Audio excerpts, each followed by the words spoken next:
Thank you for joining us on our journey here to preserve the history of mixed martial arts. When I wanted to take on this project, I needed help. I brought in one of my favorite matchmakers, Miguel Iturate, and the MMA detective, Mike Davis. So to do this, we've been able to preserve history. Welcome and enjoy. Hey, Miguel Iturate back here on the Lights Out podcast. The MMA detective is here. Chris Lytle and Chris Brennan are waiting in the wings. Chris Lytle obviously co-hosting.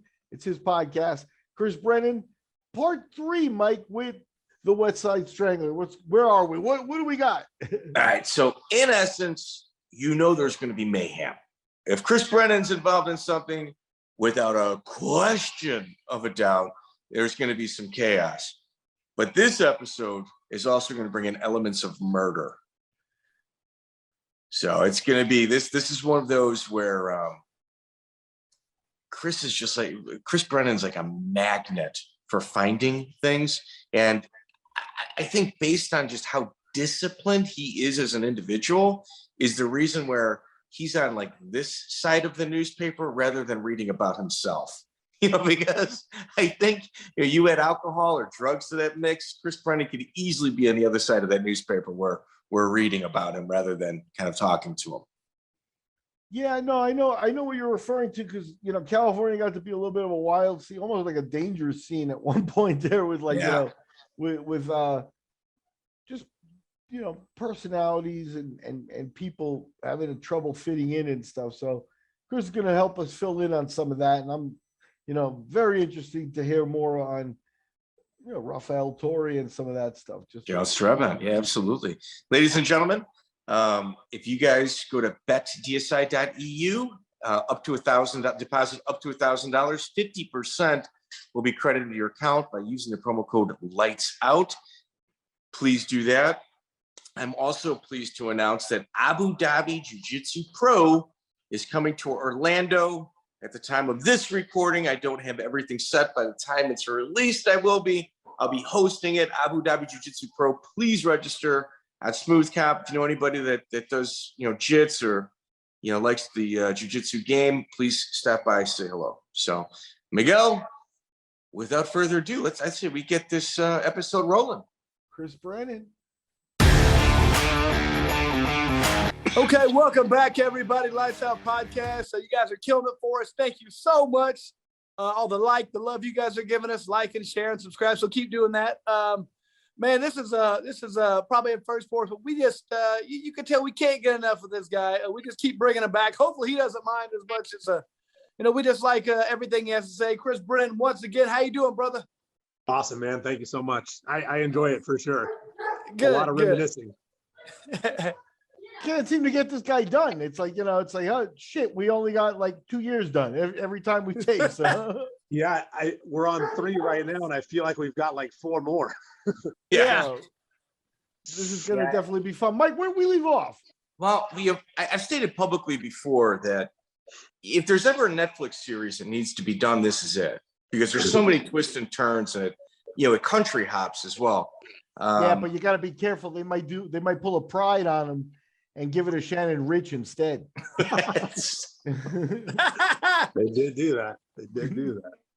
So May 2nd, 2003, Hitman Fighting promotion. That was Tito Ortiz's event. Who else was the promoter with Tito? It was Tito and somebody else. I didn't honestly, looking back, I didn't know it was Tito, but I do know like Tiki, and I think those guys did have something to do with it. And then my affiliation with Dan from Hitman, that kind of caused some stuff because he actually owned Hitman Fight Gear, and then they started this Hitman. Actually, Paul Herrera is who I was talking to about the fight and the event itself.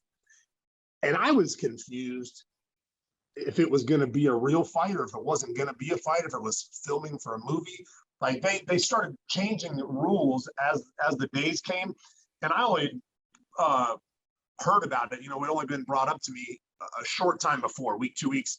And then I was offered a fight with Robert Emerson, who had trained at my gym a little bit, and I had trained with him at Marco's gym one time. And so again, I wasn't sure until like the week or two, but a week before, I think, if the fights were real, because What made you think that they weren't going to be real? well, they brought it to our attention that like it was because of where they were having it and who was going to be there, that they either might not be real or might have to play it off as it's not real and it is real. And I believe that was the deal, was the fights end up being real, but they had to act like they were fake fights for a movie or for something. I don't know the shit behind it, but do you imagine that? As a promoter, we've heard this story before, though. Yeah, we heard this story before, though. You know, they present the fighters basically have between them and the promotion and themselves a verbal agreement, and then a fake contract is presented to whatever commission or whatever. Yeah, is that the only way that this event could take place? That's what was told to the fighters. I can't even imagine having that conversation. Jamie Levine handed in a list of the fights with the winners to the boxing commission, and then the boxing commission was like, "Not everybody wanted." Like, I don't know what it says on my record of how I lost, but I lost because I didn't come back out for the second round because I was exhausted. Like, I didn't take him seriously at all because I kind of didn't have a hard time with him in training. You know, the 2 times we did train, and I didn't take him serious. In the middle of all that, me and Marco had our falling out. He was at Marco's now, so Marco was in his corner. And when was it? October? It was May 2nd, 2003. Okay. So yes, so May 2nd. We ended up leaving from that fight and went straight to Vegas for Supercross because a lot of my friends were in the Supercross deal. But yeah, I just didn't take the fight seriously, so I didn't train for it. And we went at it hard the first round, and I was literally purple. I was so exhausted, man, and realized at the time that they're actually fighting. And I didn't, and it was a shitty move on my part, bitch move on my part, because I didn't go back out for the second round because I did not want to give Marco the satisfaction of having this dude finish me, and I was exhausted, so I just left and went to Vegas. But Robert, he was very good, and he continued to get better. I don't know if you've ever trained with anybody, Chris, that when they hit you, you don't get dizzy. You're like, ow, ow. Like, it felt like he was throwing rocks at my head. All I could feel was knuckles, pop, pop, pop, pop. And I was like, man, what the hell? And it was not like getting rocked. I was just like, it was annoying as shit, but he did hit hard. And yeah, that was that night. So I end up walking out of the cage, walking over and getting my check, I believe. And I went straight to Vegas from there. That move on my part. Should have finished the fight. Whether I won or lost, I should have finished. But I was just exhausted and didn't want to give Marco the satisfaction. Man, you know, though, I can say I remember I fought once, very similar situation where my opponent got hurt or something, and I didn't think I was fighting. So I'm there anyways. WC is like whatever, and then the day before they said we got you an opponent. I'm like, okay, and I looked, didn't take it very serious, and then.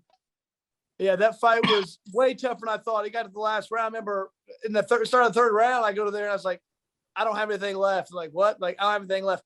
People don't really understand you're a fighter, you're training, but you have to peak at the right time. Like, it used to be like when I was young, I just fought and I take a fight, but then after as the sport grew and I got bigger or I got older, you have to set up a 6-week camp and you have to peak right at the right time, and then you come down. If you don't have that peak, you're in trouble. You know what I mean? So that's what happened to me in that fight. You got to the third round. I had nothing left. You know what I mean? So I know what you're talking about. That exhaustion, there's nothing you can do. And it's the worst feeling in the world, in my opinion.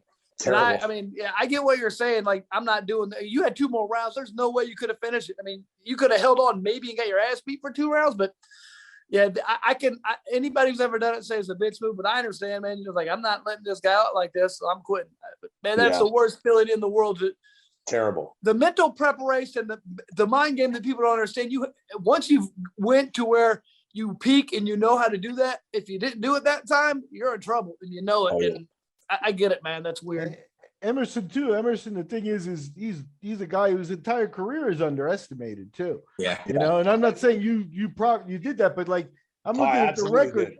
Because I'm looking at the record, and I think before that, they've taken it off here. I don't know why it's not on there anymore, but he had a win over Aaron Riley, who's one of our guys. Oof. So like we already knew that was like a Pat Healy type or like a secret weapon type of guy, like a guy you don't want to mess with, you know? Right. So Emerson, it says you lost by Achilles lock, which means they turned in the results ahead of time. Right. To the commission, which is friggin' bonkers. Did you guys also beat me by was submission? One more time? The last thing he was going to beat me by was a submission. For sure. Did you guys almost also have a street fight prior to this? So I don't think me and him did. Maybe we did, but there was a time where Erik Apple, I don't know if you guys know who Erik Apple is. Of course. I did. Okay, so Erik Apple was a young punk kid in Aliso Viejo, Dana Point area.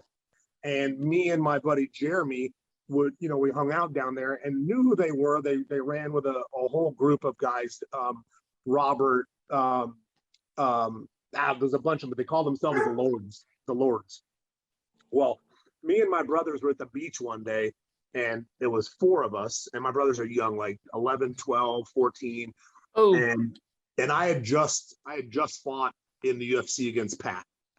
And up above us, guys start throwing water balloons down on us and hitting us.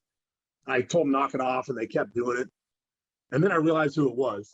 So I get up and I go up there with my brothers, and it's Erik and probably 20, 25 guys, and it's the 4 of us. And they start talking shit. Oh, you lost in the finals of the UFC, blah, blah, blah. And I'm like, bro, the finals? Like that's not something to rip on me for, right? So we get into an argument, and Erik reaches across and my brother reaches in and pushes someone, and all the lifeguards separate it, and it doesn't happen. They talk so much trash. We left, and I went back to my gym, and I called everybody. And like, that's where Mauricio, Ryan Parker, all of the guys from Hickson's and all of the guys from Hoyces that were my friends, and all of the guys from my gym that were my friends. And we went back to that beach, and like, I think the next day or 2 days later, with about 30 guys. And we came down this hill, and there's a snack bar at the bottom, and they all hang out on the beach side of the snack bar. So we came down and separated about 15 and 15 on each side, and came from both sides. And dude, we brawled, like just a freaking scrap happened. And it must have been expected, because within 10 seconds, there were cops on us. And a cop jumped on my buddy Jeremy's back, and he whipped him forward and flipped him onto his back, flipped the cop onto his back. And like midway through the air, I'm like, it's a cop, it's a cop, it's a cop. And so he went to jail. Erik, I believe, went to jail. And no one else went to jail but those guys. They knew me by name. So like, someone had to have called, ahead of time. They're like, Chris, get your guys, control your guys. So I separated everybody, and all was over, and we left. Later on, me and Jeremy see Erik on the street and cut him off and get him out of the car. And we end up in an altercation, but didn't end up fighting. And I believe that was the last of all the altercations. It was shit talking and stuff, but no other fights happened. And then Erik was young. He was a young rich kid driving this badass pre-runner truck. And we just, from that point on, there was like a lot of trash talk. Marco opened his gym, like I said before, like maybe 2 miles, 3 miles from my gym. So all of the people knew each other at both gyms. And so it kind of went on for a little while, but then it calmed down. Me and Erik are cool now. I believe me and Robert are cool now. To be honest, I think he's teaching at the lab where we're actually going to train with Lucas when we go out to Arizona for his fight at the end of January. But John Crouch is the guy that came up with me at the Gracie Academy, and he owns the lab. And I believe Robert is training as a coach there. It's wild. It's wild. I can see Erik was very outspoken at times, for sure. Me? Erik Apple. Oh, yeah. He's another guy that knows everybody, right? Like, I switched and started training a bunch of motocross guys. He knew everybody in the motocross era. I started hanging out with Brian Deegan that owned Metal Militia, and he knew those guys. Like, everywhere I went, Erik knew guys. Yeah, I remember talking to him, and I feel like he's had about 9 careers. I'm like, and then I used to be a race car driver, and then I was in NASA for a while, and that's everything I was talking about. He used to do. I was like, I don't know how possible this is. So I knew a little bit of controversy. Yeah. Around 2003, obviously you've got your gym in California still, and Gerald Strebent and Rafael Torre end up in what later culminates into a murder for hire, of which Rafael Torre completes the act. Do you remember like either of those two working out in your gym? Oh yeah, Gerald was a student of mine until he moved to LA to train with Eddie. I think. What about Rafael Torre? Rafael came and trained at my grand opening at my gym one time, and I rolled with him in front of everybody. And he wasn't good, and he had claimed to be a black belt. His dad was Brazilian. His name ended up Ralph Torres, wasn't Rafael Torre. And that was the only time I trained with him.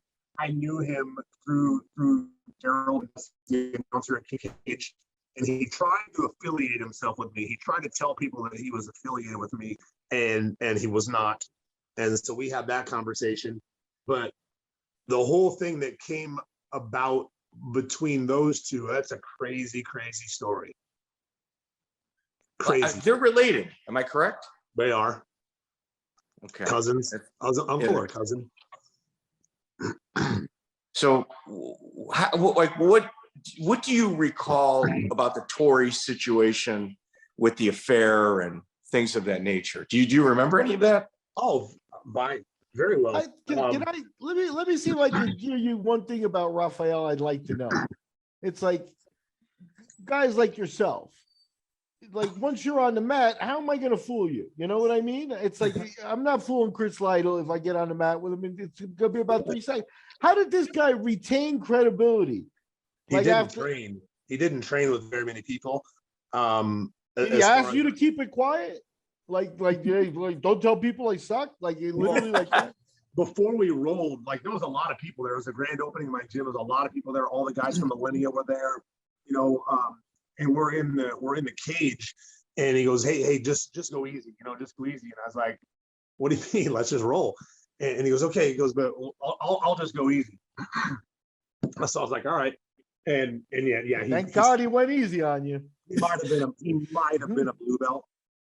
But yeah, he wasn't very skilled at all. Okay. So what do you recall about the relationship that he had that obviously kind of wound him up in prison? So I want to say he owed Gerald $7,000, and I don't remember why, but he owed Gerald $7,000. That's where it all started. Me and Gerald leave to Big Bear to go get ready for whoever my fight was around that time. Because the murder happened while we were in Big Bear getting ready for my fight. So it had to happen within 2 weeks before the time I fought.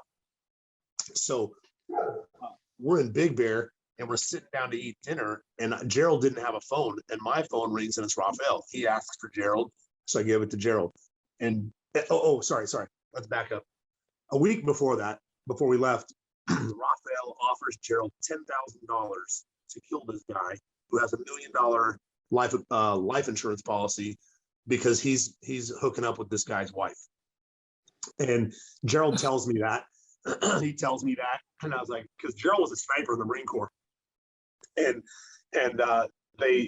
he offered him that, and Gerald's like, no, hell no, no. So like, okay, so that's out of mind. We go to Big Bear, and he calls, gets Gerald on the phone, and Gerald goes, what? And he goes, hold on, and he puts the phone to my ear. And Rafael says, man, you wouldn't believe it. They just found the dude dead, in his car. And I was like, and he took the phone back. That's literally all he said. And he finishes the conversation with Gerald, and Gerald's like, bro, he had to have killed him.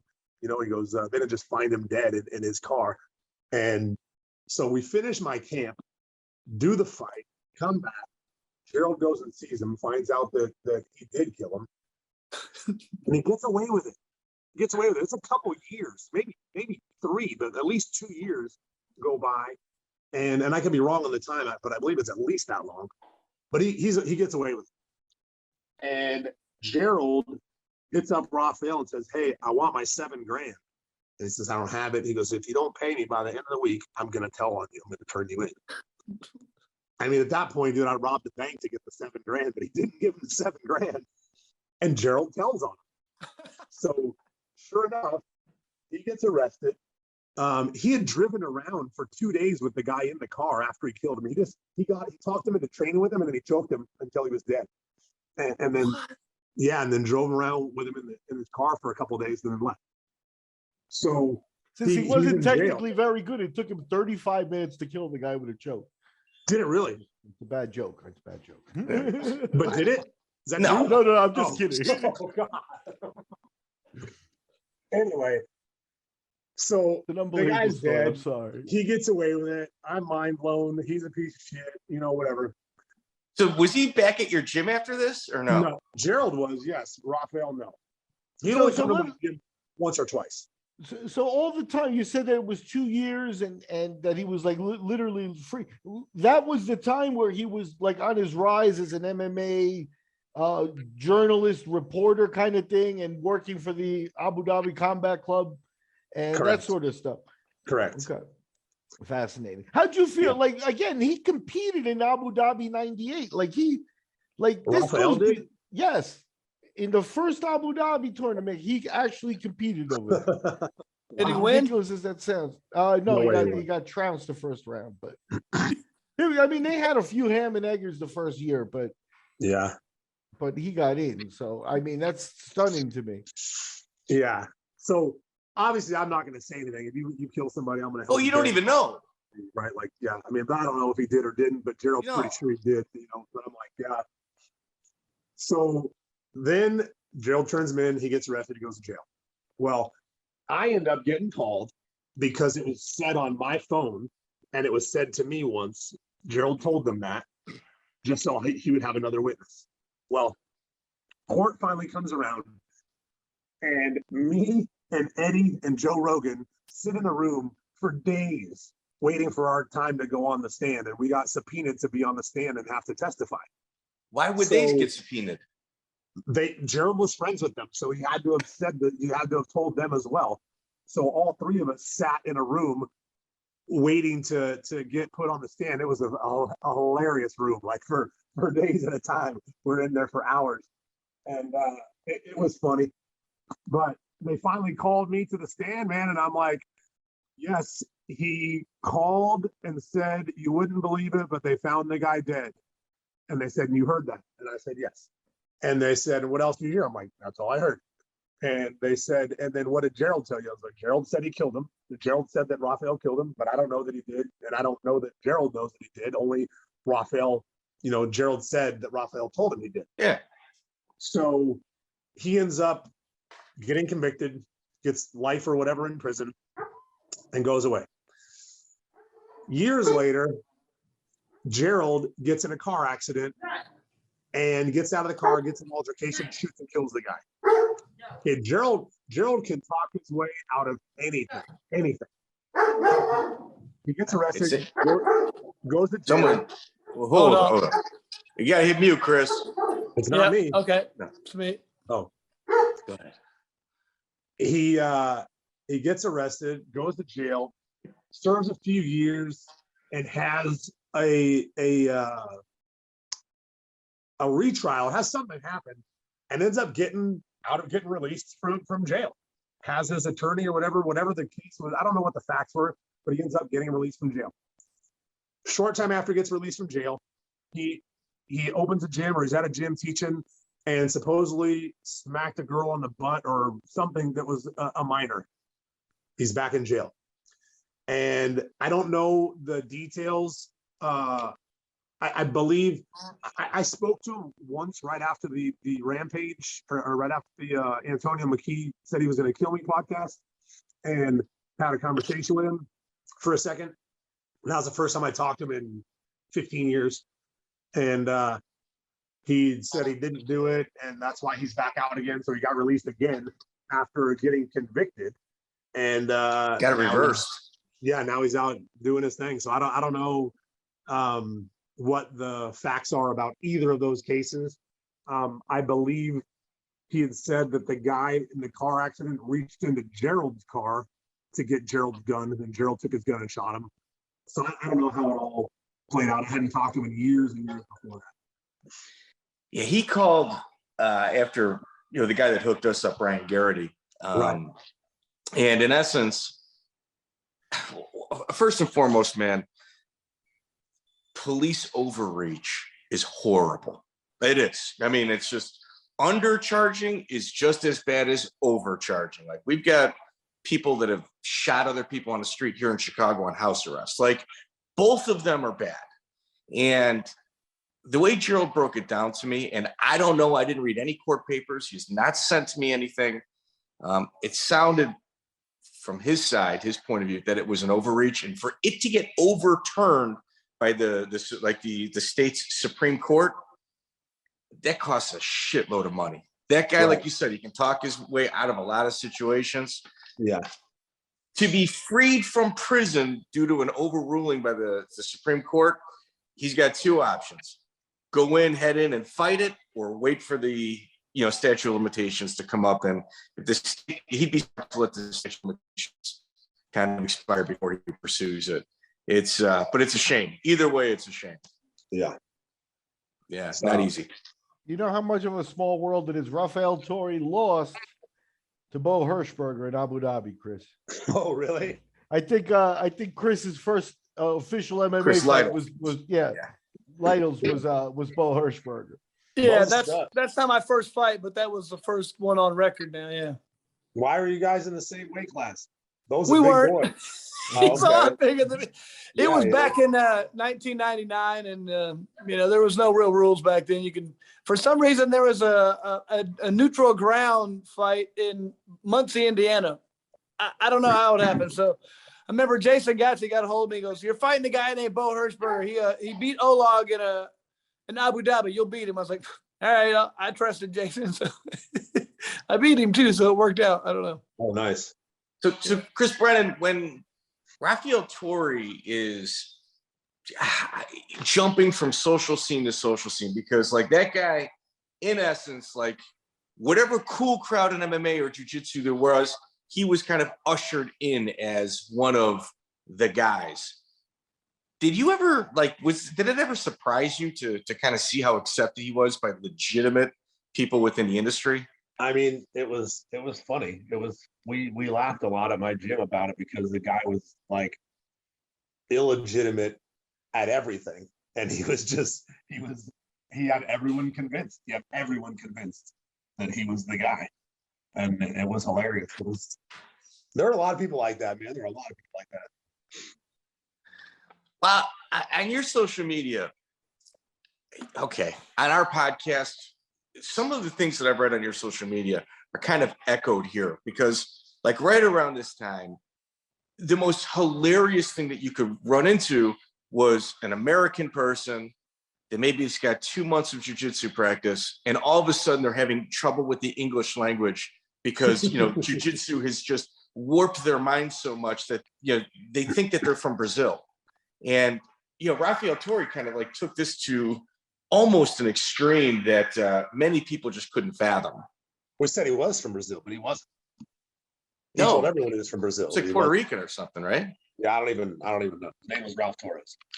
I Chris, thank you very much. And I shouldn't even open my mouth, but his name is actually Miguel Rafael Torres or whatever it is. Is it?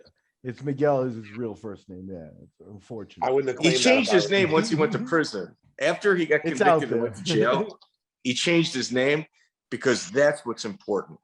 He needs to be Rafael Torre. Yeah. So you mentioned Big Bear. You're up there with Gerald Strebent. And July 24, 2003, Jason St. Louis, Adrenaline Fighting Championship in Canada. Why don't you walk us through it? So I was actually, Pete Spratt was with me too. That was one of the earlier fights that I started training with Pete. I brought Pete in to Big Bear to all my fights moving forward after that as my striking coach. And we went to Canada. It was actually a friend of mine who set that fight up, who had been the promoter for this event. And I knew Jason was tough. He had actually knocked out David Loazo, who actually Yes. was really tough at the time and had some nasty knees. And this guy, Jason, 6'2" or 6'3", and I'm 5'8", you know, so he was real long, good striking. And this was for some belt up there, Adrenaline FC or something like that, Adrenaline. And he put the belt on for our picture the day before. And there was no champ yet. It was for a vacant belt. It was their first event. And he puts the belt on, and then they go to hand it to me. I was like, I don't want to touch it. Like, I'm not gonna touch it till it's mine. And so we did our thing. You know, he was long. I got stuck on a shot, and he started to throw knees, and I was so like, all in my head was he knocked out Loazo with knees, and Loazo's got great knees. So I scrambled, broke free, kicked his leg, shot a double, took him down. As soon as I hit the ground, his coach screams, "Don't let him pass your guard." And within 4 seconds, I was passing, armbarred him within, a couple seconds after. I was real fast. Cool finish. But yeah, he's a tough guy. He was long and rangy. And I fought 3 or 4 guys who were like 6'2", 6'3" in my career. And it was, that's what made me originally try to go down to 55, just because they weren't quite as long. But it was kind of more difficult for me to make that weight. Yeah, Jason was a standout fighter. He was also like on a 7-fight win streak at that point. Yeah. So it was a pretty significant bout. Had he won, I'm assuming he would have gotten called to the big show. Probably, yeah. Yeah, no, for sure. So you take a little bit of time off, September 26, 2003. You're cornering at UFC 44, Gerald Strebent versus Josh Thompson. This is a hard fight for me to talk about because I just talked to Gerald, a few months ago, and I'm sure he's going to call me back after this. But I was originally not scheduled to be in his corner. He had already left my gym. He had gone up to Eddie's. He was training with Eddie and Joe. And Joe, I'm sure, is the one that got him into the UFC. And he got a fight with Josh Thompson. And the day before the fight, he called me and was freaking out about the fight and wanted me to come there and corner him. So I'm a nice guy. I get in my car. I drive to Vegas to corner him. And obviously it wasn't like it is now commission-wise, because I was able to walk in and corner him at the fight without any issue. And before we walked out of his hotel room, he starts to freak out and wants me to fight. And he's like, replace me. I don't want the fight. And he had kind of, jumped in a little over his head with this fight. Josh Thompson's a friggin' stud. And I was like, I don't think it works that way. Like, me and Josh were supposed to fight a couple times as it was, but that wasn't one of them. Like, I don't think that. And I told him, like, bro, I can't just replace you. It's not how it works. I didn't even make weight. You didn't even weigh 155. It actually really just depends on the promoter, actually. Yeah. I mean, it was in the UFC at the time. They probably could have pulled it off. All right. We get to the event. Give you a line or Brad Kohler and you're in. Yeah. The fight happens. Josh takes him down, and Gerald instantly goes to rubber guard and starts trying some rubber guard stuff. Josh shimmies out of it, gets out of it, hits Gerald once, and then Gerald starts to kind of get up and run to the other side of the cage to get away, to reface him or something. And Josh swings this monster punch, and Gerald's knocked out and the fight's over. They asked Josh after the fight, how about that huge right hand that landed? He goes, it didn't land. And he said that in the arena, and everyone's like, whoa. And I was like, and I couldn't tell if it did or didn't, but I was like, did that land? And Josh had, I'm friends with Josh now, and he's like, no, it didn't. And Did he just hit his shoulder? Maybe it made a sound. Did it? Yeah. I don't know. I've never seen it since that night. But it was he just kind of freaked out. He jumping over his head, and he didn't belong fighting anyway. He wasn't a huge fan of it, but he had a couple decent wins, and got to the UFC. Chris, it's amazing to me when you really find out there's a lot of fighters, high-level fighters, who kind of freak out before their fight sometimes. And we've talked about it. I know, like, St. Pierre's not the confident guy you might think. There's several fighters, like, talk about Vitor Belfort before he went across and knocked Vanderlei out. He didn't want to go out there. Huh? He was crying in the back. Yeah, I mean, people have no idea the pressure involved with being right before, when you're in that locker room, that's the worst time of the world, man. I mean, the head games that go on there are real, man. And a lot of people can't deal with that.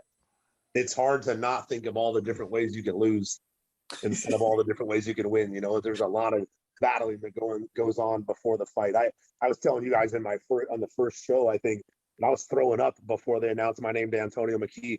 And I've done that numerous times before fights. Second half of my career, way more chill, I was a lot more calm and enjoyed it a lot more. And I loved fighting too. I was owning a gym and stuff. I was always just so paranoid to lose, and I had lost, and it still didn't help me get over losing, so it was just a tough mental game for a long time at the beginning for me. Well, you've been on both sides of the coin. You obviously you've experienced the nerves, and now you're cornering a guy that's kind of going through that. What was Strebent like backstage? Like, what were you doing as a coach to kind of make sure he made it to the cage? I mean, again, I wasn't even supposed to be his coach. And I forget who was even in the corner. Eddie could have been in the corner with us. Eddie was doing some sort of commentary, so he couldn't. Like, Eddie was kind of hyping him up, saying Bangkok ready, things of that nature. Yeah, so I'm not sure who was with me in the corner. I don't remember that. But I was, I had that experience with a couple of guys. Kauai Kupahea, my heavyweight, was really tough. He won an 8-man tournament in one night for King of the Cage. Beat some good guys. He was very, very tough, but scared to death to fight.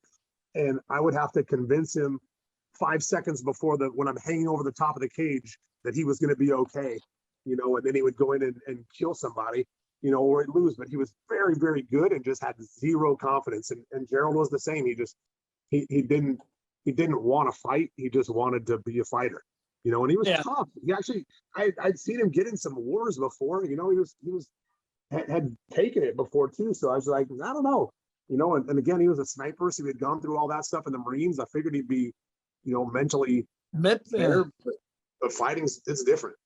Now, Chris, I'm sure I've had some guys who I've trained with who in the gym, you're like, this guy's going to be a top UFC fighter. And then they get in the cage, not so much. Can you think of anybody you've trained with him like, this guy's as good as it gets and never could translate it over? The heavyweight was one of them. He was very, very good and just never was able to accomplish much. And anytime he'd fight a Hawaiian, he was Hawaiian. And I guess he got bullied as a kid. Anytime he'd fight a Hawaiian, he'd be scared to death to fight them. He fought Cabbage, and beat the snot out of Cabbage and ended up losing. I think he lost a decision. They fell through his leg where the cage and the mat meet. His leg slid all the way out up to his groin, and we had to pull the fence open to let him get back in the cage. Crazy stuff in that event. But there's a lot of guys that are great in the gym and it doesn't translate. There's other guys that are just so in the gym that are just killers, in the cage. Mm-hmm. So, Buck Greer, one of my fighters, he was a force recon sniper also, and he was average in the gym. He cruised in the gym. Get tapped by a lot of guys, and then he would get in the cage and was just a monster. He's the one that lost a split decision to Dennis Holman, but he was so tough and so good in the cage. But everyone's different. There's not a lot that are killers in both places. Yeah, Clay Guida, I'm told, kind of falls in that category. In the gym, he's just somebody that puts a lot of work in, but doesn't excel very high. But once he's, that cage door closes, he's a savage. Yeah, I had a couple guys that trained with Clay, and they're like, "Oh yeah, I tapped him out. I beat him." I was like, "No, you wouldn't." I was like, "Not in training. He would whoop your ass in the cage." Yeah. Go ahead, Miguel. I'm sorry, Mike. Another kind of royalty name that you brought up here, and this is the early part of him, is Eddie Bravo. Now, you got Gerald Strebent, who went over there to Eddie's school. Now this is 2003. By now, he's actually done the deed and tapped Royler Gracie. So what did you think of before and after that of him? Did you did he have respect before, or was he just a brown belt under Jean-Jacques Machado until he did that? He was good, you know, I've never been a huge fan of his jiu-jitsu. He's good. He's beaten some good guys. I think and it might be because if I beat Royler, I would have gone on a run like you wouldn't believe afterwards. And he didn't get on the mat again to compete against anybody for 10 years. You know, he wanted to live off of that, build everything off of that. And that's respectable. That's not my way. Like if I beat him, I'm calling out Marcelo tomorrow, you know, like and I might lose that fight, but I'm just always You're fighting. I'm always trying to improve, always trying to get the best guy, the better guy. And he beat him and lived off of that for the rest of time until he, you know, went to a draw with him again the next time. But it just, he was respected, though. People knew he was good. You know, he competed a bit around that time. He's another guy, kind of like Mark Lehman, that was good, but didn't compete near as much as a jiu-jitsu career as he could have, you know, with the skills that he had. You know, I kind of look at it this way. And I mean, obviously there's no arguing, you know, anything that you just said right now, but the smart thing for him to do is after that win, claimed an injury and went and got a huge payday, you know, not continued in the tournament, got a huge payday later on, but rather than really concentrate and compete, he concentrated on his business and obviously really grew up. His 10th planet is, you know, every major city has a 10th planet jiu-jitsu. Right. And that's what I'm saying. Like, it wasn't a bad choice. He clearly did what was right for him and succeeded at it. It's just not the way I would have gone about it as for fighter mentality. Well, Chris, that's the difference right there is, you know, I have talked about this before. I mean, like, fighter mentality, you have it or you don't. I think it's just different. And I'll be the first to admit, I've done a lot of things that are just 100% the wrong way, you know, stupidly. You know, I can't turn down fights. I can't do, like, I just can't. But as I like, either you got that fighter mentality or you don't. If you have it, I can't say, well, I'm going to concentrate on my business. You know, that's just not, you can't think like that. If that's who like, I can't change who I am. You just can't do it. It's just not how it is. So I need people to help me do that type of stuff. But I mean, if that, it tells me they're very highly skilled, but they just don't have, and there's nothing wrong with it. They have a business mindset. I'm proud of you. Good job. That's great. But they might not have that fighter mindset.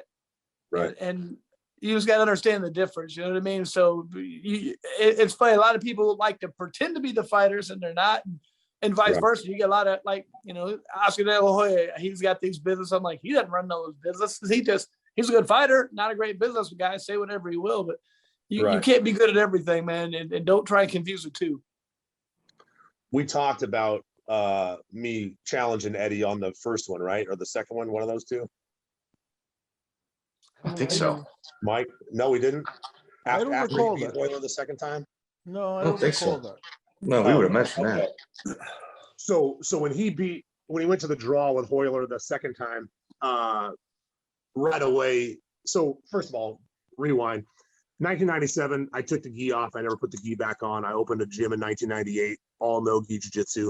I was the first one, you know, in the United States to have a no-gi jiu-jitsu gym that was an actual jiu-jitsu gym, not catch wrestling or submission fight or anything. So I do that. I never put the gi back on. I get banned from all the Brazilians for a while. And What was the reason for that? for which part? Me taking it off? No, you getting banned. Oh, because that's their selling point, right? You have to put the gi on to get good at jiu-jitsu. It's impossible to get good without it, is what they're going to tell you. You know, so it's and it's Well, it's Luda Libre if it's no gi, right. and they don't want to admit that. But I I stayed very strongly into the jiu-jitsu principles as far as the technique and the drilling and the, you know, positions over submissions and all that stuff. You know, I taught very strict so that it didn't stray away from that too much. And so then comes along Eddie, you know, years and years and years later with the gi off, and Joe Rogan is there to build him up, right, and to blow him up and make him popular. And obviously the win as well over Royler, but even Joe made that even bigger for him, you know, with being his friend and getting the hookup at the UFC, doing the door interviews or something like right before they walked out and all those things. So he beats Hoyler. Stylistically, I'm a bad matchup for Eddie. Okay, the way I pass and the way I Kimura and the way I knee slice pass and everything, it's just a bad matchup stylistically for 10th Planet Jiu-Jitsu, period. And my guys, like when Gerald first left, they came back and did a tournament, and Russ Mira and my guys, Rami, a couple of the guys went against Scott Epstein and some of the guys from Eddie's that were his best guys. And they all beat him. They beat him pretty handily. And I was telling him exactly what to do, how to beat him. And Eddie kind of looked over at me like, how do you know? And then looked back. And so I didn't really change anything to beat it, but I've always had a knee up in combat base to pass where you can't put me in closed guard. And if you don't get in closed guard, they have a really hard time applying any of their rubber guard stuff. And so we were knee slice passing and chokes. Anyway, he draws with Hoyler, and I call Halleck immediately. And I was like, hey, set up a match with me and Eddie. I said, tell him, and this is where I probably went in too strong. I said, tell him if I don't tap him in the first 5 minutes of the match, he can keep whatever money you were going to pay me. And you know, you can bill it as the guy who gets all the credit for being the original NoGi guy and go against the guy who's actually the original NoGi guy. he took that to Eddie and comes back and says, yeah, Eddie's not competing anymore. He's done. And this was within a week after the match with him and Hoyler. And they came back and said no. And then my kids started beating a couple of kids that were 10th Planet kids. And one of the dads posts this thing on Facebook with my face and Eddie's face and says, let's make this super fight happen. And I was like, fuck yeah, absolutely. And within 10 minutes, Eddie messaged him and said, take that down. And he took it down, and that was the end of it. And I believe that's probably why I've never been on Joe's podcast. Like, I really want to go on Joe's, and I would promise not to talk about Eddie. I'm sure that's why I've not been, not on it. Well, it's not like you're saying anything bad, It's just you're a competitor. It's so going back to the I'd fight anybody, and he went the business route that me and Chris were talking about. It would be dumb for him to fight me because even if he won, he probably wouldn't gain a lot. If I won, I'd be like, I told you all along, and I would have much more to gain by beating him than he would by beating me. And so it's probably a smart thing to not compete against me as far as business goes for him. But yeah, I just think, and I'm not even saying I'm better than him, just stylistically, it's a bad matchup for him. Yeah, there was just something interesting about and very contrived about the way he called out Hoyler the first time, because he went to Abu Dhabi, wanted him there. The guy was a 3-time champion there, and he was still a brown belt kind of no-name guy, but somebody had verified for him that he had a couple of moves that could trap a guy that level, or he had proven it himself somewhere, because the confidence in there, he knew that, but he was geared towards that one guy is what it seemed like.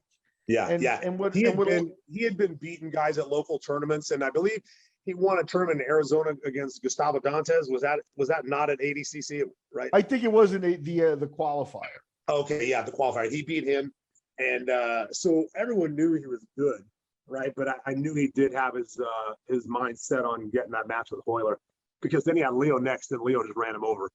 Yeah, I mean, I think that's what people from Hoyler's perspective. Hoyler was going there either to win again or die on his shield, because Leo was there and also Barrett Yoshida was there, which is another guy that was considered to be on that level. And I think Barrett was. I actually judged those fights, so okay. So I got to see them live, but what Eddie did was very special. But at the end of the day, he'd been planning to fight Hoyler for how long? And Hoyler was worried about at least 2 other guys. Right. Yeah, I'm sure he wasn't worried about him. No, I doubt it. Yeah, no, for sure. So your next one, little controversy on this one as well. October 5th, 2003. Pride Bushido. On one of my fights. Pardon? Yeah, right. Yeah. Mitsuoka. He fought. Was it Ejai or Ehai? Eiji. AG, dude, Mitsuoka. you were going to correct me where Miguel was. AG Mitsuoka. Why don't you walk us through that and tell us the controversy behind it? Can I rewind and tell how this all happened? How the Please. Pride contract happened? And Yeah. okay, so wait, when did I fight Shaolin? I'd have to go. Miguel. Shaolin is afterwards, March of 2006. You were in October 2003. And this is Pride, but this is Pride Bushido. This is their first Bushido show. So I imagine they somebody kept the contact there, and obviously, Shannon had already gotten Sakuraba, but you were kind of in the mix. So This right after Gomi. Payback? Is this payback? Yeah, what happened here was me and Joe Stevenson won the Ultimate Fighter, and Dana White or Joe Silva called me and wanted me to be his coming out party, basically. And I was like, okay, I'll fight him. And they offered me 3,000 to show him 3,000 to win. I was like, come on, like what's he getting? And they're like 10-10 or something. He won the Ultimate Fighter. I was like, I just beat him, not just, but I had beat him in a minute and a half or 2 minutes before. I was like, I'm not fighting him for a quarter of what he's getting. And it ended up, not happening. We got in a big argument about it. I end up they call me big argument with who? With Joe Silva or somebody else? With Joe Silva. And he's probably not used to people standing up for themselves, I'm thinking. Yeah, and I said no, and they call me back like, tell you what, we'll give you 4-4, and Joe starts talking shit. And I'm like, fine, I'll do it.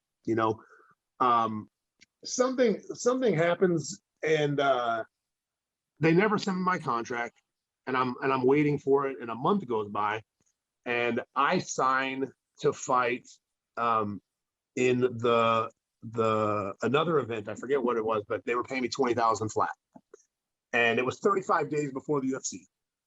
And I said, and then they see that I signed that contract, and they call me and say, hey, you can't fight that fight. You're fighting for us. I said, man, I never even got a contract from you guys. And they bullshit. We sent it to you a month ago. I said, I mean, I didn't get it. And if you didn't get it back a month ago, I'm sure you would have asked for it by now. Like, and big old ordeal. And so they tell me, you can't take that fight. And I said, then I need to get more money. Like, you guys never sent me a contract. They're going to pay me $20,000 flat. You're paying me 3-3. And he keeps telling me, or 4-4. And he keeps telling me no. And then I said, well, I'm not doing it. Like, I'm going to fight this fight. I don't need to fight in the UFC right now, blah, blah, blah. And I get off. Dana White calls me back, and he's like, hey, you need to fucking take this fight. You can't back out. I said, I'm not backing out. You guys never gave me a contract. And this fight is for X amount of dollars. And he goes, if you don't take this fight, you're done in the UFC forever. And yeah. And I said, hey, and they've given me tickets to the UFC plenty of times before, him or Joe. And I said, hey, my anniversary is this weekend. We're going to be in Vegas. I said, can you hook me up with some good seats to the fights? He goes, I don't know. And I hung up. And I was the end of it. And so the next day, Dana White posts on the Underground, Chris Brennan's a fucking bitch. And by the time I got to it, it was 20 pages deep of people talking shit to Dana for being the CEO, trash talking one of the fighters. And I didn't even get on for a long time. It was 1,000-something comments. And I ended up going to that UFC. And while I'm at that UFC, I'm walking out of the pool, and I hear Chris Brennan. And I look back between these wrought iron fence. There's people sitting eating lunch by the pool. And it was Yukino from Pride. And she says, come here. Calls me over. I sit down right then, and we iron out a deal. And so I get my Pride deal at one of the UFCs. Nice. I leave home. That's on a Saturday. I get home on Sunday. They call me on Monday and said, hey, you want to fight in our next event? And I was like, fuck yeah. And they said, okay, it's Sunday. You're going to fly out Wednesday. And I was like, oh, what? And I hadn't been trained. I was in the process of opening a school in the. Where are you at weight wise? I was heavy. The fight was the fight back then, 183 was their lightest weight class in the first one. So, but I was still heavy. And I took the fight. I flew to Japan and I show up at I make 183. So I make the weight. They say, hey, you know, he's a little smaller. We're going to need you to lose at least another pound. So I was like, all right. So I go and I cut a pound and come back at 182. And they're like, hey, you know, yeah, he's still too light. We're going to need you at 180. So it's like, okay, well, I've been eating, you know, I just started eating clean the last 3 days, you know. So I get down to 180. You got 3 days of good training in. I get down to 180. You can see in the fight, it's like the softest I've ever been in a fight. I get down 180 and they said, you know, we need you to lose 1 more pound. He's 179. We need you to make 179. And I'm dying at this point. It's only like 3 or 4 pounds that I'm cutting, but I was not prepared to cut any more after I already cut 3 and my body was not, you know. So here's the kicker. Here's where pride, you know, tells a true story. My brother says, hey, if you want him to lose any more weight, we need some sort of compensation. And they said, okay. So do you want Chris to win the fight? And I go, what? And like, do you want to win the fight? My brother, and I'm like, I fucking knew this shit happened here. And I was like, no. And they signed me to a 4-fight deal instead. And I was like, yeah, I just want more fights or more money. And they signed me to 4 fights. And I walked away and I was like, wow. I was like, that's crazy because he's the guy that was coming up. I don't know what they would offer to me, but they were literally offering me a win in the fight. And I was so mind blown. So then, just for a pound, you lose the pound, you win the fight. Yeah, that's a good deal. Yeah. So I end up going out and armbarring the guy early in the first round. He screams and taps, and the ref jumps in and yells. And I let go, and I get up and walk away. And I turn around over my shoulder, and they're like, no, he didn't tap. And they're saying they were stopping us because we're in the ropes. But it was bullshit. I had a straight armbar. He screamed, and the referee goes, and grabbed me and stopped. And it took about 5 minutes. I'm already tired. It's like 2 minutes. I'm already tired. I'm going back to my corner. I'm standing there talking to my brother and Buck. And it takes about 5 minutes. They get 6 or 7 referees in the ring together. And they're having this big old thing. And I'm looking at the guys like, look me in the face and tell me you didn't tap. And he's like this. I was like, look at me. And he wouldn't. And then Sato was in his corner. I'm like, Sato, like, bro, like, you know, he tapped. And the same thing. And they were just like doing this. I was like, it's called Bushido. Like, it's the warrior way. And sure enough, man, they come back over and they said, you guys are going to fight again. So they send him back to his corner. Wait, so let me just interject. So Hughie Shimoda was the referee, and it was almost like a football huddle of all of like the Japanese brass on the side. And Chris, man, it's an incredible moment of pride where, you know, honor is so important there. And the audience, you know, is very quiet and clappy.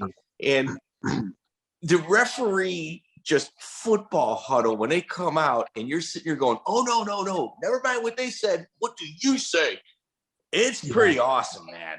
It's pretty cool. Very dramatic. The picture of me turning around like, no, like that, because I was freaking out. I'm like, I'm not in shape to go again. and it was Stephen Quadro. No, I'm sorry. It was Ronaldo's first MMA event ever. And I was the first fight of the night. So I literally was first fight he ever called. And he's got all this controversy.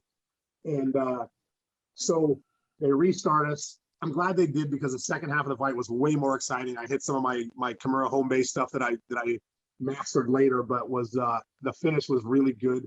I tore his shoulder off. He actually ended up having to get surgery, and it was the same side that I armbarred. And I leaned down while he's laying on his back, and I was like, "You should have admitted you tapped the first time." And I just walked away. And then I got an interview with Boss afterwards, and he's, you know, I took responsibility for it. I said I shouldn't have let go, you know, whatever, because I wanted to, you know, I didn't want to have shit with Japan and Pride being my first time fighting for them, and it worked out. So was Kyle Uno in your corner? My corner, no, I'm sorry, it wasn't Sato in his corner. It was Uno in his corner. Uno was in his. That's who I was saying. Okay. You know he tapped. I was like, you guys like look at me, and they wouldn't even look at me. They're like looking up. Who, me? Yeah, it was terrible. It was terrible. I was so mad. So we got a little trivia here. So what does Chris Brennan have in common with Monty Cox and Matt Hume? He pissed Monty Dana off by Cox. hanging up on him. Yeah. Oh yeah, Matt Hume hang up on Monty. Yeah, nothing pisses. No, they hang up on Joe no, Silva nothing or pisses Dana off more than being hung up on. So that's a good one for. That's hats off to you. Yeah. He never brought you back though. Were you ever close? Did that conversation ever get gapped, or was that the end of it with that? Me and him made up years later at UFC 125, I think, is when Frankie Edgar fought Gray Maynard the second time, the crazy fight. Yeah. Right before that, someone was talking on Twitter, and somehow me and Dana were tagged in the same thing. And I was like, wow, that's weird. And someone made a joke about it. And I said, and Dana said LOL. And I said, tell me you love me, Dana. And he said, I love you, bro. And so then we ended up talking, and he got me and all five of my brothers tickets to go to that fight. We were there live for that fight. But that was, I never fought them again. That was one of the most bonkers heavyweight fights, I think, in the history of mixed martial arts. Gray Maynard, Frankie Edgar, too. We had Frankie on to talk about that. And we've had both to talk about it. And it's just, it's possibly one of the greatest, fights ever in championship history for the UFC. Wild. There was no way it wasn't a draw after the first round if Frankie just one more round, and he did. I think it's so funny too, talking to Frankie, how he came to in like the fourth round. Didn't remember the next two. Just like, what's going on here? Oh, we're still fighting. Sure. I meant if Gray won one more round, because the first one was clearly a 10-8. And then maybe even 10-7. Yeah, I mean, now knocked down like 3 times. It was rough. It was rough. 6. Yeah, they 10-6 maybe. I don't know. So, all right. So the rumor was, people were talking about you hadn't really trained for the fight. Obviously, you explained why. And then in February of 2004, you and King of the Cage, promoter Chris Cordero, get into an argument online where you released some of his emails where Cordero started stating that even though Jeremy Horn beat Dean Lister, the judges should have given the fight to Dean based on him being a loyal King of the Cage fighter. Was that type of... I released emails? You did. Why was I talking about that? I think it was Cordero was kind of dumping on you online, and you were just like, you're pretending like you're on the up and up. And meanwhile, here's some of your emails under your own words to me about why we shouldn't have screwed Jeremy Horn over. It's a shame that, even though we won, we couldn't have put an L on his record. Yeah, I think me and him had a little beef just because of the court with Erica and winning that. From that point on, it was just kind of they weren't fans of me, and I even fought there again after that, I believe. After the court, but yeah, it was just I don't remember that. I don't remember that situation. That's weird because I've got a pretty damn good memory. So with such a toxic relationship between the two of you, did they call you to fight again for them? I mean, how does that bridge get gapped? Yeah, because I still had guys fighting for them. That was like literally the only place that my up and coming guys could fight in California at the time. Was their Gladiator Challenge. There weren't a lot of other events that were taking place in California for new guys. So the relationship still continued, even though we didn't like each other. So did you and Chris Chris Cordero ever make up? Yeah, I mean, I guess. I don't know. I don't remember. I totally forget that. Who cares? Yeah, I don't give a shit. All right. At this point, you and your brother start NoGi Clothing. Yeah, right around me this and my friend point. Jeremy. Me and my friend Jeremy. Oh, okay, Jeremy. I thought your brother was your business manager as well. No, he just helped me in my fights. Okay. In my like, I never had a manager, so he just kind of helped me out with some of that. Did you guys end up selling the NoGi brand? Yeah, to Budo Videos. That's incredible. One of the few companies that were able to do that. To sell. Yeah. Oh, for sure. You built it up enough to sell. Absolutely. Yeah. I mean, it was everywhere. Yeah. It was the best day for business was, I want to say NoGi Worlds in 2009 was when they mandatory colored rash guards, and we had already been making colored rash guards. So we had done like $25,000 in 2 days in a booth, just selling shorts and rash guards. It was wild. Yeah, it's wild. February 15, 2004, Pride Bushido. You fought Takase, who is as tough as nails, man. Yeah. So that weight class was just obviously too big for me. I was fighting guys at 183. It was like Baroni's weight class, Anderson Silva's, you know, and I got stuck in that by wanting to fight in Pride because there wasn't a lighter weight class yet until the following one. They added that 161. So that guy took me down and didn't do a damn thing for 10 minutes, 9 minutes. And he was just big, you know, he had either right before me or right after me, he triangled Anderson. Yeah, it was before you. Before me, yeah. So I knew he was really good. You know, he tapped Anderson, he lost Anderson Silva. Yeah. And then he lost a decision, I think, to Rodrigo Gracie. That could have been right before me or right after me, but he was good and just big. And I was just struggling, man, and they never stood us up. They never gave a yellow card. You know, he didn't beat me up at all. I don't know that he punched me the entire fight. He just was heavy on top. He went for a Kimura one time when I was trying to skip out the side, and I didn't look in. And he was cranking, and I was like, in my head, I was like, well, there's no way I'm tapping to a Kimura. So he can tear my shoulder off right now. I'm not tapping. And so, like, he cranked, and then he let go. He cranked, and then he let go.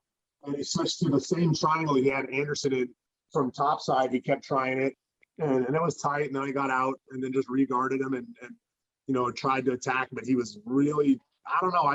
I struggled with him, and they were pissed. Like, Pride was pissed after that. They didn't even want me to come back. It's not even your fault. Yeah, I was like, I mean, it is. I got to be better, right, to make something happen.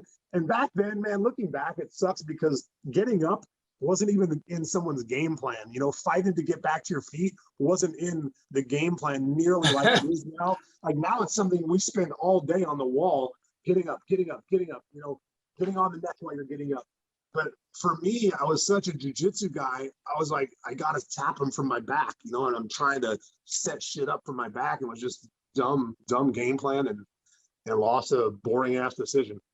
Chris, what did you think about, I mean, you've been around long enough. What's the fighting in a ring or in a cage? I mean, pros and cons. I always felt like fighting in the ring, you get caught in the ropes and they drag you back in and you're never in the same position. You're elevating somebody and then they go in the middle. It's like their hips are down now. It's like, I hated fighting in a ring. You always cause problems, I thought.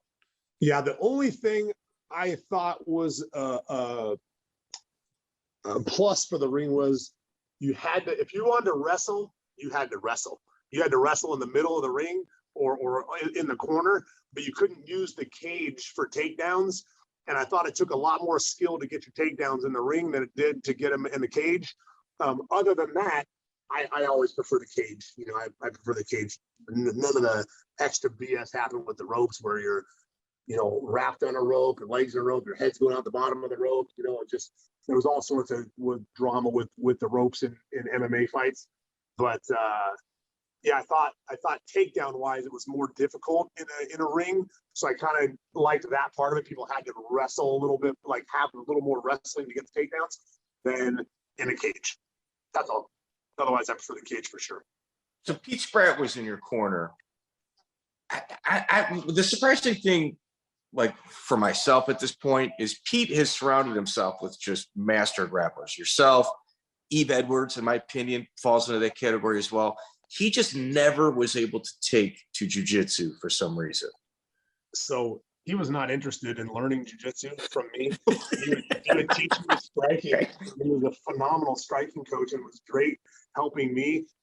But we're in Big Bear for weeks, you know, and I would try, hey, you want to, no, just wasn't interested in doing it. And jiu-jitsu is something you gotta love it to get good at it, because like, let's say you're in a boxing class, you can avoid getting beat up or knocked out in the boxing class, right? You can move around, you can, you know, go light or whatever and not get beat. Wrestling, you get taken down or whatever.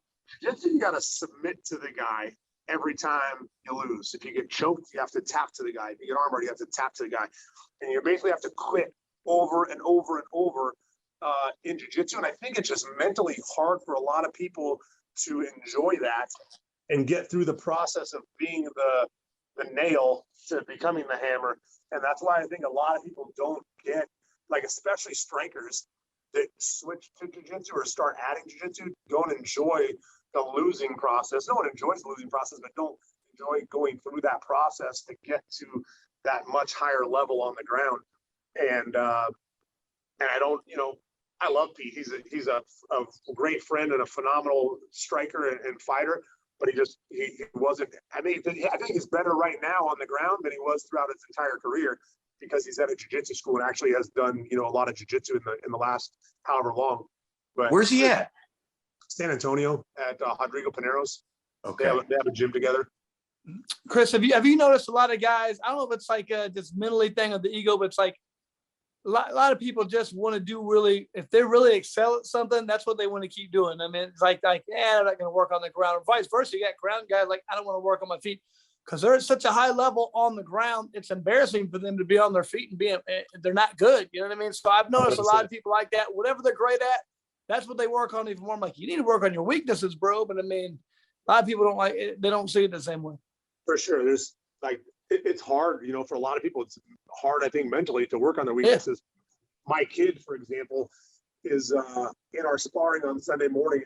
It starts on the feet, and there's striking, and you can get takedowns and then gotta stand back up. There's no continue on the ground. You take down, stand back up. And he'll go all 5 or 6 rounds straight with 0 takedowns. I'm like, bro, why don't you add in takedowns? He goes, that's the only time I get to work on my striking, you know, live. So he just constantly likes to work on his striking to get his striking better and whatnot. But most guys in that situation, if they're getting hit, they're going to resort instantly to their roots, which would be wrestling or jiu-jitsu. And he doesn't, you know, he stays in it and strikes and just to improve his striking.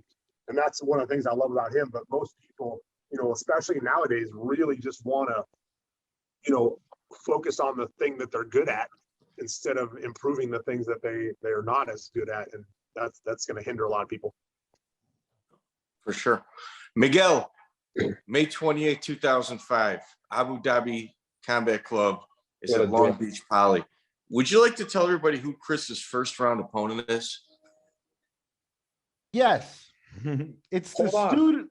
I would like to know how he came about being my first round opponent. Let me through this, and we're going to hammer him when the time is right. Go ahead, Miguel. The gentleman we are referring to here is the student of the first guy who tapped Chris out when he went to Brazil, like in '94 or whatever.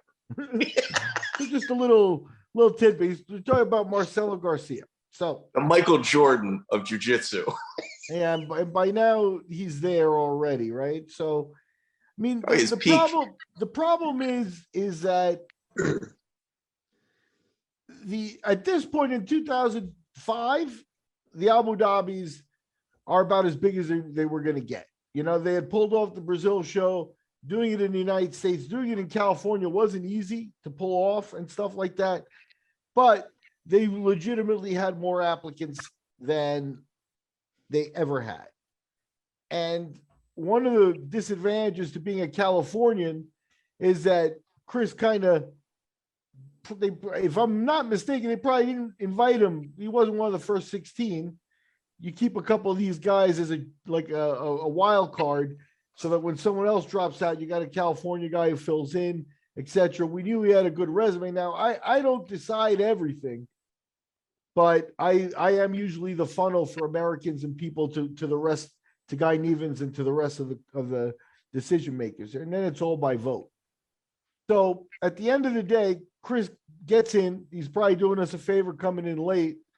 I did take it on short notice. and he gets the dreaded 16 seed, which means he faces the 1 seed. So simple as that. Sorry, brother. Sorry. That Chris Brennan, that right there, he said sorry. That's what we were going for. Well, here's the part is I know Chris was a gentleman, but Chris was also a guy who at this point, we've already talked to him for a while. He's got NoGi, he's got his school and stuff. So he is a guy who does have to have some business sense to what he's doing here. And it is a big thing to come compete here. And he wanted a legitimate shot. And I remember him sort of saying to me before, just try not to get me Marcelo. You know what I mean? Just one Marcelo thing. was already that guy. One thing. And it didn't work out that way. And that's why I do apologize to him, because I think it was a rough position to be in. And I think that he on a personal level, I don't think he was asking too much. I didn't get it through the committee, is what basically the end of it is. It was always hard. I'll tell the Dan Lambert story too. Dan was helping us with the finances for that show. And he had his guy in there, Parumpina, the little guy, 145 pounder. And he's a jiu-jitsu guy with a great top game, not so much bottom game. So he wanted to avoid wrestlers. And I think in the first draw, he got Joey Gilbert or someone of that nature, like a really tough wrestler. And Dan kind of asked for a favor. I said, Dan, you talk to the committee yourself. Dan's a guy who can ask for that. And Dan wanted to see if there was something we could do for him. So they gave him Uriah Faber. I mean, they treated everybody pretty much with that disdain. It's like, we don't want to give you what you want either. So where does it come from, Miguel? Because a lot of people do cross the line and ask for things. Okay, but there's a certain group of people, and we're not going to say what country they may be from. They get everything that they want from them, where everybody else seems to fall on the short end of the stick. They seem to. I mean, I'm being kind, Chris Brennan. Here's the thing: is like you're talking about Renzo's team, right? Now, Renzo's a guy who had everybody knew it, and everybody knew he had a special relationship with the Sheik, and I think he was in a tough position. And if you look at it, and you understand that type of personality, the Sheik liked nothing more than to get his friend beat up. I think that really does sum it up. It's like, I'll tell you one story about Renzo. I think this is out there, but not a lot of people know it. He was over there visiting, and Renzo's Brazilian and stuff. And the Sheiks also, the original Abu Dhabi Combat Club was a horse pavilion where they display horses and they bring horses out. And they got to talking about horses, and Renzo knows how to ride horses. And they were like, oh, sure, you want to ride a horse? And they put Renzo on a specialized horse that runs marathon type 150-kilometer races in the desert with like a car following you, and you get like a certain amount of water to distribute between. It's an endurance race of like a category that Renzo didn't understand what he was doing. But the Sheik was like, sure, do this, and put him on that. And he spent a week in the hotel not being able to get up. His thighs were bleeding. Horse riding, if you haven't done it, and I haven't, but if you haven't done it, is not something you just hop on for a 150-kilometer gig like that. This is the one-upmanship and the kind of thing that I think that Renzo, at times you look at it, he won his weight class, then they forced him to fight other weight classes. When they moved people, he went to another weight class, never did well. Had also spent the humiliation, I'm sure he didn't want to lose in the first round over there, and he did that. That's because I think they were tough on him too. It's like it wasn't all a gravy train for them. So yeah, it's an interesting thing to understand how a type A personality who runs the tournament deals with the other type A personalities who are in the tournament. It's very much that. So Chris Brennan, Miguel started with people have their hands out, and it's difficult. And you can understand that. If somebody's always asking for things, as I'm sure everyone here at some point has experienced, you're just like, enough. I can't deal with this anymore. Renzo did a fake fight. I mean, Renzo did a fake fight over there in order to get the fastest submission to get the $5,000 bonus. So it's like the same people that Miguel, who was it against? Feitosa, Marcel Feitosa. But again, the next year they initiated. That doesn't look good. The next year they initiated a rule that didn't allow teammates, and many people sat, and that's what actually upped the levels of the. So the thing is they didn't know where. The other part of it is doing a tournament from scratch like that. They don't know where they're going to get hit with stuff. So they do have to react. They're reacting, not acting or setting rules aside. At that point, then they did make a rule where teammates were limited to like 1 or 2 per weight class, I think. And that assisted with the problem because it was going to pop up all over the place. The other problem, if you look at it from the early days, and I know we're getting off on a tangent here, but you know, some people may ask is Rodrigo Nogueira fought Cafe Dantas, are 2 Brazilians in the finals of the North American trials, the first ones. There were Brazilians that were ready to fly anywhere to get to any of the trials where they would have a much stronger chance than a real field of all Brazilian killers there. Hey, I'd rather fight, you know, Japanese guys kind of coming over from a softer world of, you know, judo or wherever than that. You know what I mean? It's like they had to put a kibosh on that as well, but they couldn't stop it the first year. It's like, well, shit, Rodrigo Nogueira is in the States. He wants to compete in the tournament. The promoter, the local promoter, in this case, me, gets a big name. So I put his name in, and, you know, the next year we were denied every Brazilian, you know, but the first year they didn't know how to do it. So they learned, and they always meant to try to keep it well. So any things like, you know, was Renzo favored? Only in that he knew the guys running it, you know. So Chris Brennan, your experiences early, they gave him an Audi, you know, a $70,000 Audi, things like that. That's not bad. Chris Brennan, your experiences with Marcelo Garcia. So my experience with Miguel was I got asked late to do the match, to do the tournament. I was honored to be invited, so I said absolutely. And I said, coming in late, try not to give me Marcelo first. Like if I run into him, obviously cool, but try not to give him to me first. And I didn't know a lot about him. I had just known that, you know, he had already won. He was a stud. And my friend Russ, who went against Jeff Glover as an alternate match at the lighter weight, was a huge Marcelo fan. So he knew, don't let him get to your back. Don't let him get to your back. And I was like, okay. So the day before, or we weigh in, and it wasn't announced early who everyone had. I think it was the night before or something like that. I'm walking down the hall to go see where it was posted, and 2 dudes are walking back towards me, and they go like that and shake their head. I was like, are you shitting me, dude? And I just turned around and went back. I didn't even go read it. I already knew. I just turned around and went back to my room. And I was like, well, that sucks. You know, so did you call Miguel?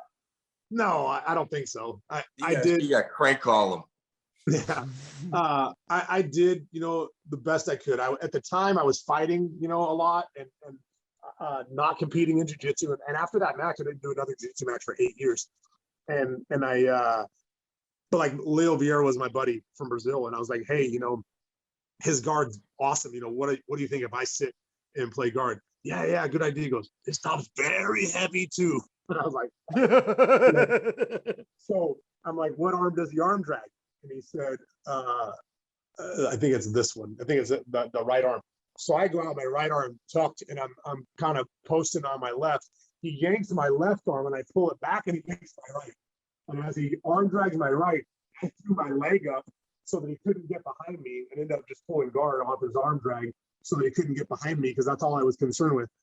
And then we're fighting for my closed guard, and he starts to try and pass, and I start to turn away to fight him, and then I was like, I just went back here, let him pass, and I regarded him, and that happened twice, I think. And then the second one, he did a really cool mount and went for my arm, and as he went for my arm, I bridged and rolled, came up on top, and started pulling my arm out. My arm was free, my elbow was free, and I turned to yank, and man, all of the ribs on the right side of my body, I still have like I showed it to him in 2013 when I won the Pans in New York. He was there.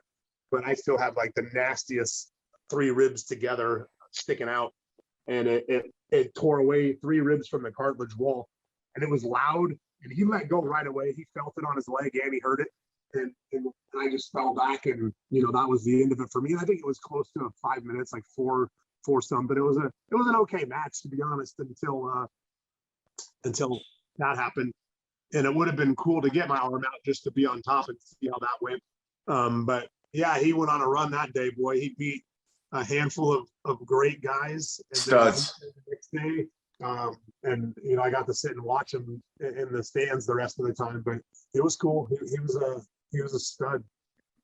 Yeah, You know, Chris, I caught you on the way out from there, and Oh, really? I just remember you looking me in the eye, go, man, I really learned a lot there. And I'm sitting there going, you learned a lot?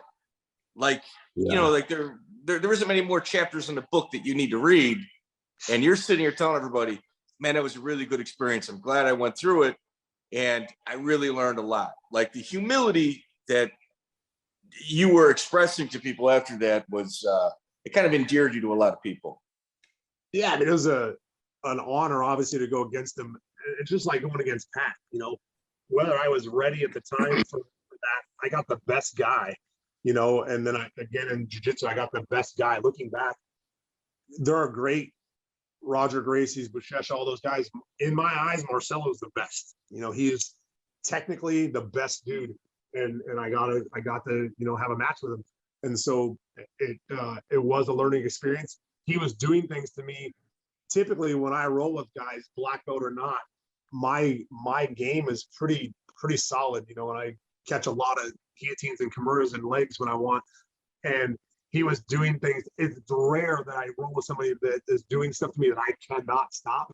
And he was doing stuff, and I was just like, man, I didn't know that was going to happen until it happened, you know. And that's a rare thing. So it was a very cool experience to feel that, and to be able to, you know, later on.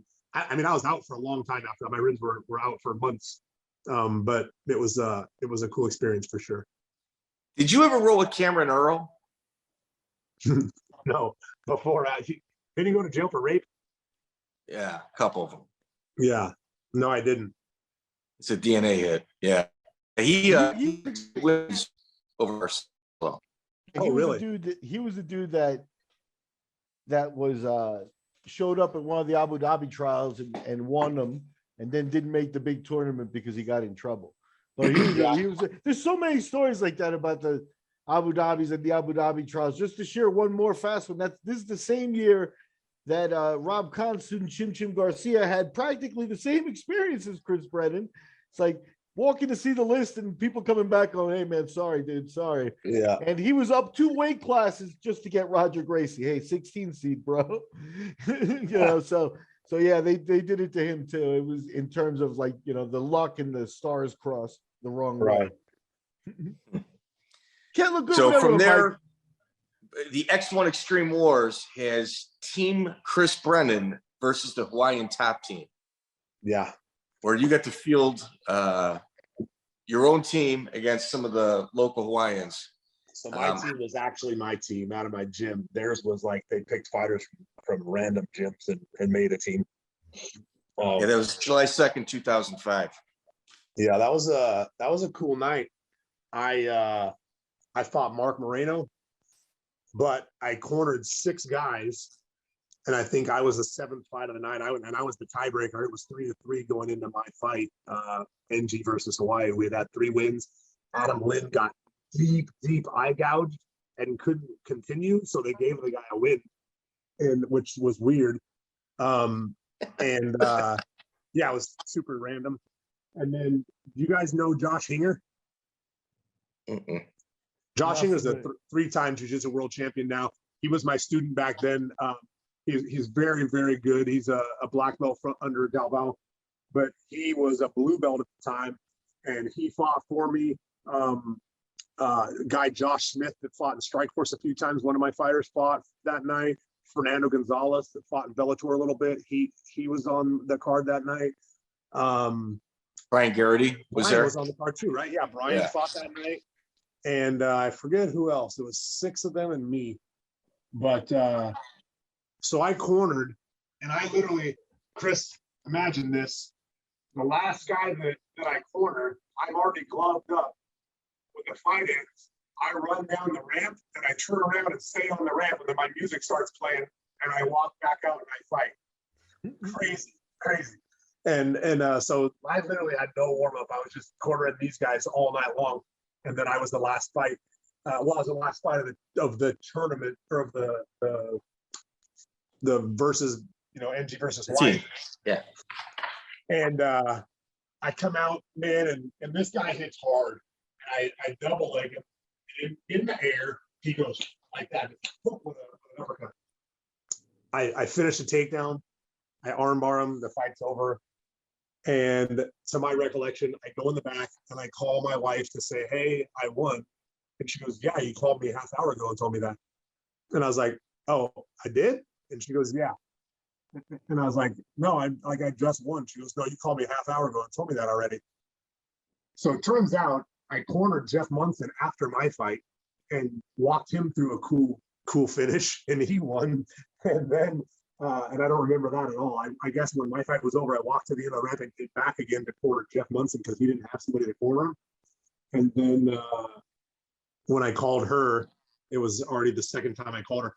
But just in that short uppercut out of flash knockout, well, not flash, it was probably half an hour of my memory was shot that I don't remember. Didn't get knocked out, won the fight, and just never got that time period back. Wow. So Brian Garrity, when in preparation for that, Brian and I, we talk quite often.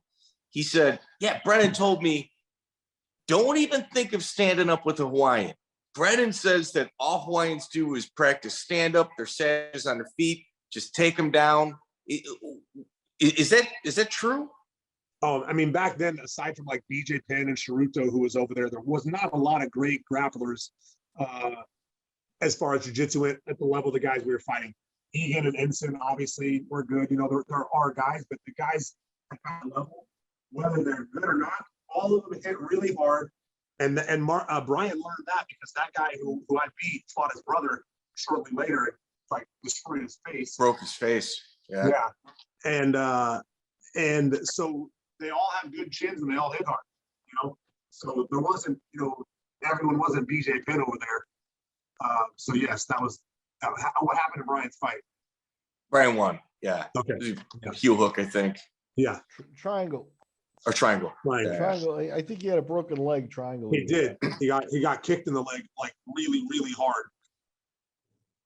Yeah, broke his leg and then ended up winning.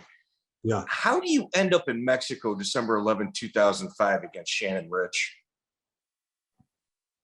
Tijuana, yeah. Real Mexico 7.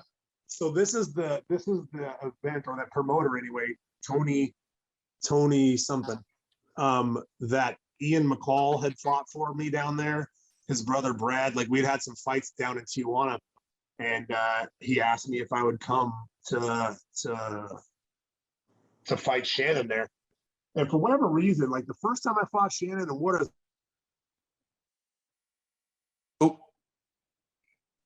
he was like 190. And then this time again, I was really light. He was heavy. The first time I was getting ready for Gomi. This time I don't remember why, but I took this fight and had a bunch of people come down there with me. My friend, one of my best friends is Rick Johnson, who races off-road race motor. He's a Supercross champion. He was racing and rode a dirt bike from Ensenada up to Tijuana just to watch my fight, and then rode back down afterwards. But I triangled him with like elbow the heads from triangle, but I think I finished with a triangle in that fight. Does it say? It just says guillotine. Yeah, but that doesn't mean triangle, anything. choke, and elbows. I got. Yeah, I got mine off of Wikipedia, I think. Miguel, where you looking? Fat dog. Okay, yeah, I got mine off Wikipedia. So, does that even pay any money to fight in Tijuana? Fat dog. You're talking about a guy that hasn't updated his software since 1993 for a website? No, Jeff, it's out of respect to Jeff Sherwood, the original owner. Like, it's a joke kind of nickname because he was heavy set. Yeah, but, does he not own it anymore? Huh? He has to because it hasn't been updated. I had heard that he got paid to sell it when they tied up the news end with Yahoo or whoever and stuff, and he was no longer involved. So got it. But that's what I heard. So yeah, no. Fat dog slipped on me. Sorry, Chris. Sorry. No, I related. It took me about 3 seconds, and then I was like, "Oh, gotcha." Yeah. How does that fight come together? Yeah, I mean, well, you know me. I'm gonna say yes, and they probably paid me $1,500 or something to take the fight, so I went and took the fight. He was a dangerous fight, to be honest. He was a dangerous fight for people because his record wasn't great. But he did hit and kick hard, and you didn't want to be the guy that lost to him. And so it was like it was a dangerous fight all the time, and he was always bigger than me. Were you trying to get some payback from him stealing the pride fight from you? Is that what it was? No. So in 2006, Did Shannon talk to you before the fight and like in any way, you know, Before hey, let's what? go easy? Like anytime you fought him, like did he want to go easy with you or No. was it never like that? No, he always said it was an honor to fight me. All right, it's cool, and I appreciate that. wow, that's interesting. Yeah, him and his Dan Severn fights are incredible. Yeah, I was at one of those in Hawaii when he swung a head kick that had to miss by a foot and Dan fell. I was like, whoa. Very windy. That was at the same event, wasn't it? Yeah. Which one? The Was that one the with event that I Garrett, he fought? broke his leg and Oh, it was, huh? Yeah. Okay. Yeah, we were there. We were in Hawaii a lot. Yeah, I think Garrity was saying that the promoter was ringside just screaming, I can't believe I paid for this. You know what the crazy thing is? Severn doesn't care. Like he doesn't care. It's amazing. It's amazing. 2006, you moved to Texas. Why did you close to California, Jim? So the last little while of California, I'm not sure what year, maybe even before I went against Marcelo. Yeah, it was probably 2004. My gym, I had a big gym, and all those guys had been living in it and everything. And we were closed for Christmas. And for Christmas, like the week from Christmas to New Year's. And for whatever reason, the water heater in the gym was above the bathroom. Well, it burst and fell through the ceiling and flooded my gym and both businesses next door to me on both sides. And we didn't know about it for like 3 days. And the police just happened to be driving by and water was coming out the door. Man. Yeah. So I had liability insurance, so it covered my neighbors. It did not cover my gym. So my mats, my bags were all laying on the ground. Like everything got destroyed in my gym.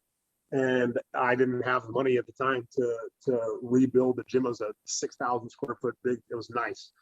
And so I ended up, and this is where some of my guys kind of burned me. None of my fighters paid. I traveled all over the damn world with them for $50, $100, you know, here and there. But none of them paid for memberships. And I asked if they could pay me $50 a month for the next few months until I got back on my feet. And every single one of them, but one said no, they couldn't or they wouldn't. And one of them left and opened the gym, and they all went with them. And I was like, I was destroyed, man. I was hurt. I was bummed. I closed the gym. I went to San Clemente and started teaching out of another guy's gym and brought my stuff and kind of had my own section in this guy's gym. And that's where I was for the last 2 years before I moved to Texas. There, and I opened another gym in Temecula out kind of by where I was living in Corona. And Pete kept coming out to me, Spratt, for my fights. And we went out to Texas, and Pete was living in Dallas at the time, and met him, and we're looking at homes and whatnot, and ended up buying a house our first trip out to Texas. And just because the cost of living was amazing, you know, compared to California, I can still charge what I charge for my gym, and the cost of living is, you know, half of that, you know, maybe a little more than that, but not a lot. And we basically, you know, went home from our trip to Texas, put our house on the market. It sold quickly. We had a house being built here, and by the time we moved back, we sold our house so fast there. We moved to Texas. I ended up in a hotel for 3 months, waiting for our house to be done, and then, you know. The first time I fought, or the next time I fought in Pride, I don't know if we were still in a hotel or we just moved into the house, but yeah, it was a tough transition moving from California to here because the hotel, then the house was done. We got in there. I wasn't going to open a gym for quite a while because I had been training. I've been training a guy named Sebastian Tortelli that raced motocross and supercross in California. And when I moved to Texas, my friend Rick Johnson set me up training his other two kids who were like the fastest amateurs in the nation. And I started training them. And that was basically paying for everything at the time. I ended up training a lot of riders and didn't want to open a gym while I was still fighting anymore, just because I was tired of leaving the gym and the gym struggling while I was gone. So I didn't open a gym for probably 6 years after I moved here, before I opened a gym. And so that's what brought me here. I continued, fighting a little bit longer and whatnot. And like, who was my next fight? It was at Vitor Ribeiro, but would you mind talking to us about Ian McCall, like your experiences with him as a student? Yeah. Sure. He's a little wild, man. He's crazy. He was fun, he was fun, but he came up from Dana Point also with Robert Emerson and Erik Apple and all those guys. He kind of hung out with a crew of troublemakers. But he was always a straight up guy, always trained his ass off, and was always good to us and loyal to the gym. But he was another guy that he just started fighting for me before I moved and had a handful of fights and was doing really well. And then, excelled even more once he moved it, I think, with Colin Oyama, and I had moved to Texas, and he continued, but he just got better and better as time went on. He's a tough fighter. What about Debbie Purcell?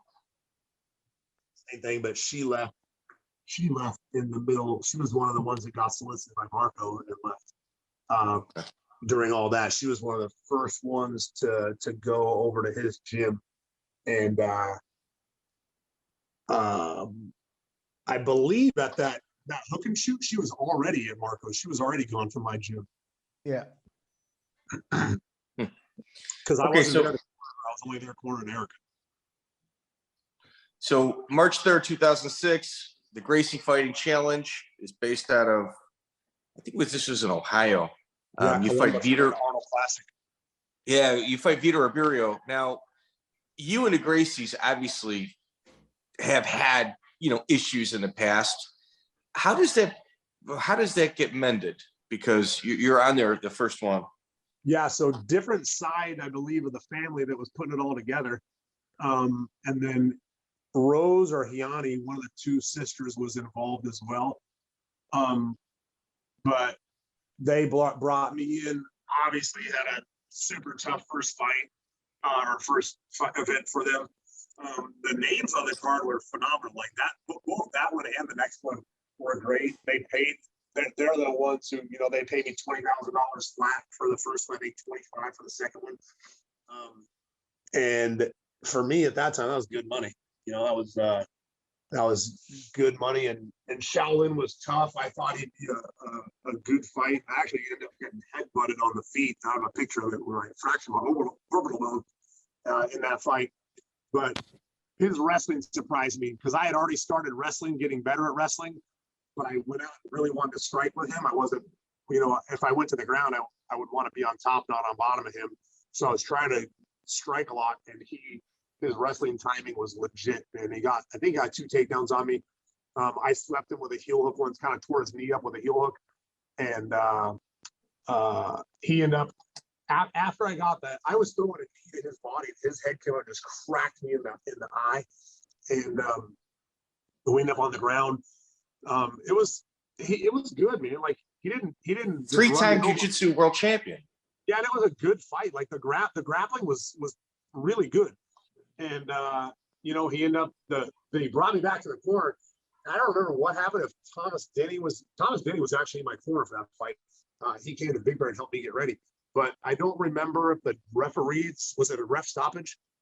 It is because I think it was actually, you couldn't see out of the eye, and the doctor determined. When he did the thing, I tried to look that way, but it only went as far as whatever. Was it doctor? I don't remember what's it say?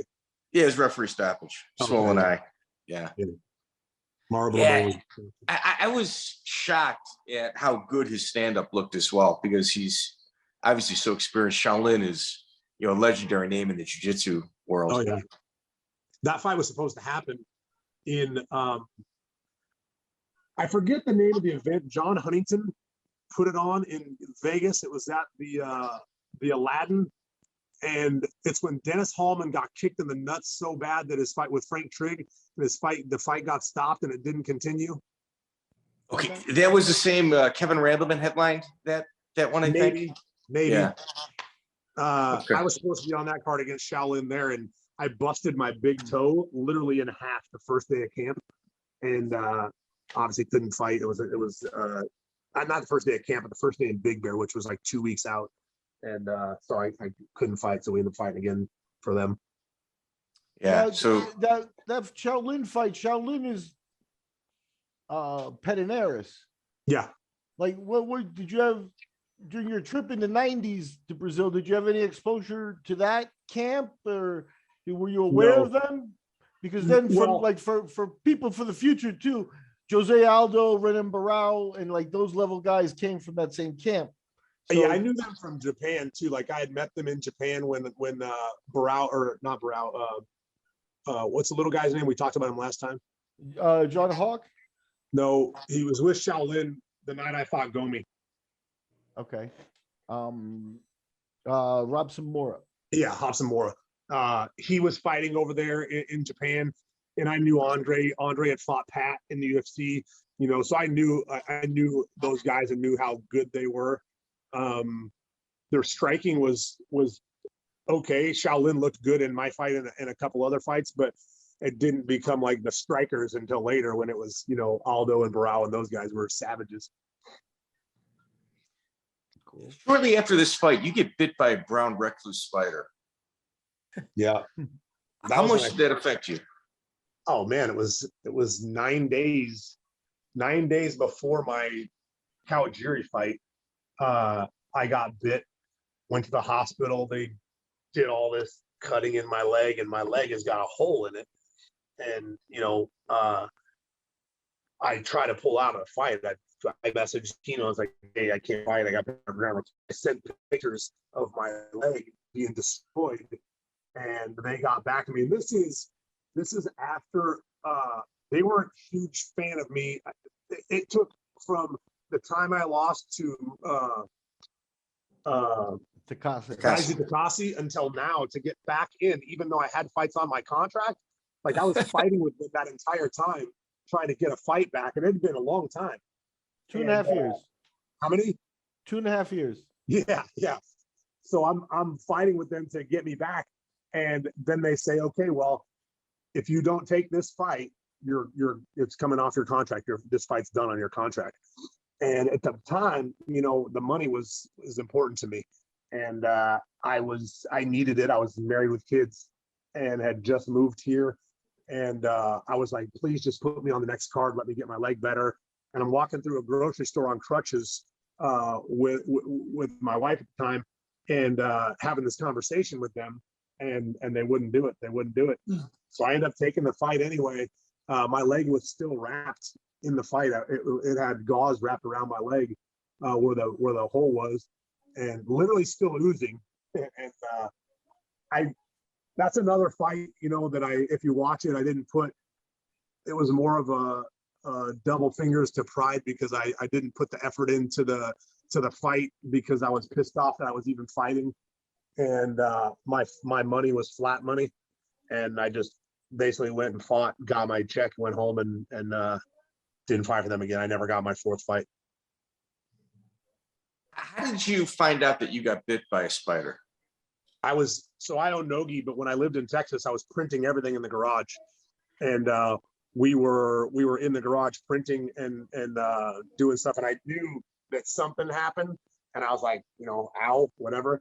And then that night, I think it was either that night or first thing in the morning, my leg was huge and swollen and already had like almost a hole in it, you know, from it. There was like a pus and everything. So I went to the hospital, and the doctor was like instantly like, oh yeah, you got bit by a brown recluse, and I had like lines going down my leg, red lines going down my leg where the poison was.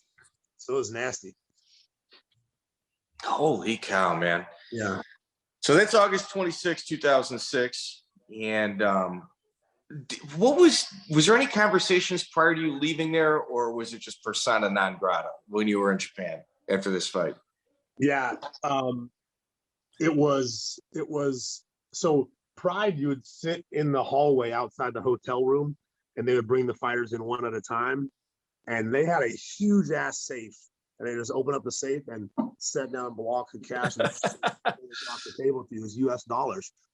And they did. They sat down, slid the money across, and basically she said, you know, that was very disappointing. And I said, you know, I agree. It was disappointing for me to lose. It was disappointing for me to have to fight in the condition I'm in right now. I was on antibiotics. You know, fighting on antibiotics sucks. Even training on antibiotics sucks. But you know, I went through it, and she said, "Okay, well, you know, we'll reach out to you." And that was the end of that. Okay, it was over, huh? Yeah. Okay.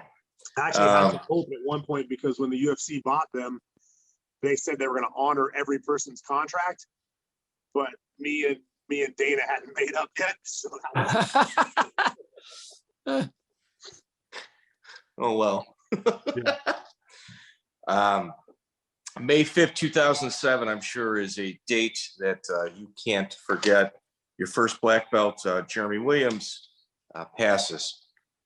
Could you talk to us about your relationship with him? Yeah, man. He was my best friend for a long time. He started my gym when he was 17. Sorry. It's all right. When he was 17, and lived in my house for a while, and trained with me every day. Hilarious guy. You know, when my son Tyler was in the hospital, he was there helping my wife and I, you know, sleep or you know, wake us up if anything happened. And we were really good friends for the whole time. And he came up from white to black under me, and was really, really talented, man. Like probably the most. Getting up to my son right now, probably the most talented kid I'd ever trained before. And he was, you know, he was a hothead. He was emotional, you know, hilarious, you know, but funny all the time, but also depressed sometimes, and was just a little bit, you know, a little bit emotional. And we had been in a lot of fights together where he just like instantly snap and end up in a fight with somebody, but he'd stand there, he would protect me or my family or his friends, anybody, like instantly, you know, even more so than himself. And then I moved here, and I talked to him about a week before. He had placed an order with NoGi, and I had sent him some stuff, you know, a big box of clothes for his gym. He had opened a gym called Apex and been fighting on Marco's team in the IFL. And had 2 wins. He was 2-0 in there, and just a really good dude, man, with tons of skill. He was like 6'2", real long and lanky. Fought at 70 and 85. Great striking, great jiu-jitsu, and was married with a daughter. And then his wife was pregnant with a daughter on the way. And I was driving back. My son Tyler was racing motocross at the time, and I was driving back from Houston. And I'd only lived here for not that long. I moved here in 2006, so it wasn't that long. And a friend of mine who's always a comedian, you know, called me and told me, and I was like, bro, shut up, like stop being, that's not even funny. And he said, no, I'm serious, like he shot himself. And it was just me and Tyler, my youngest boy. He was 6 at the time, and I had to pull over, and I cried for probably half an hour on the side of the road, like could not believe it. And it was so wild because he was the kind of guy that, you know, like 5 seconds later, he wouldn't have done it. You know, like he was always so impulsive. And 5 seconds later, he wouldn't have done it. You know, he'd have dealt with it and been laughing about it. And so it just sucked.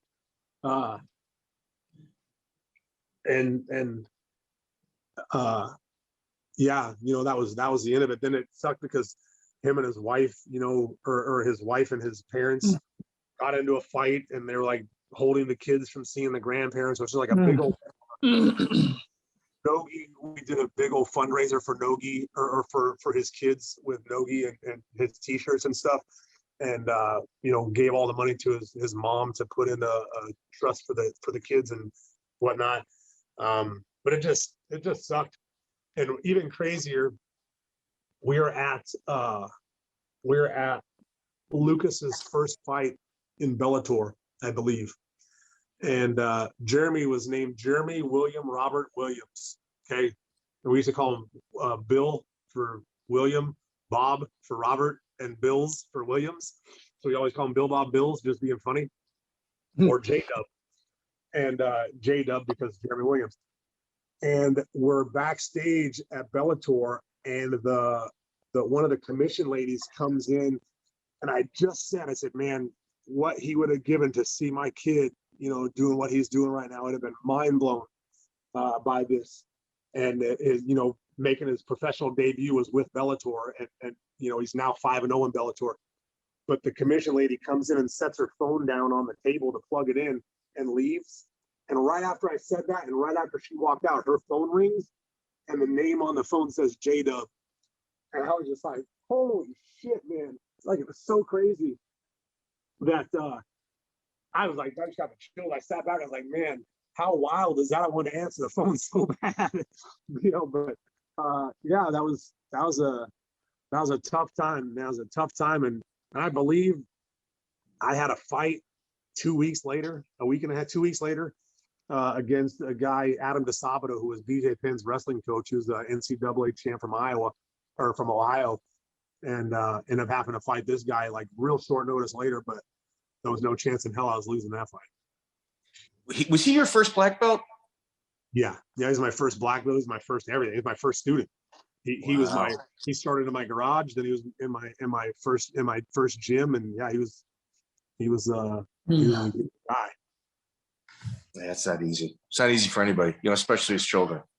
He had the nastiest triangles, man, that he would lock up a triangle in an MMA fight, and he would look over and go like this. Like, before even finishing it.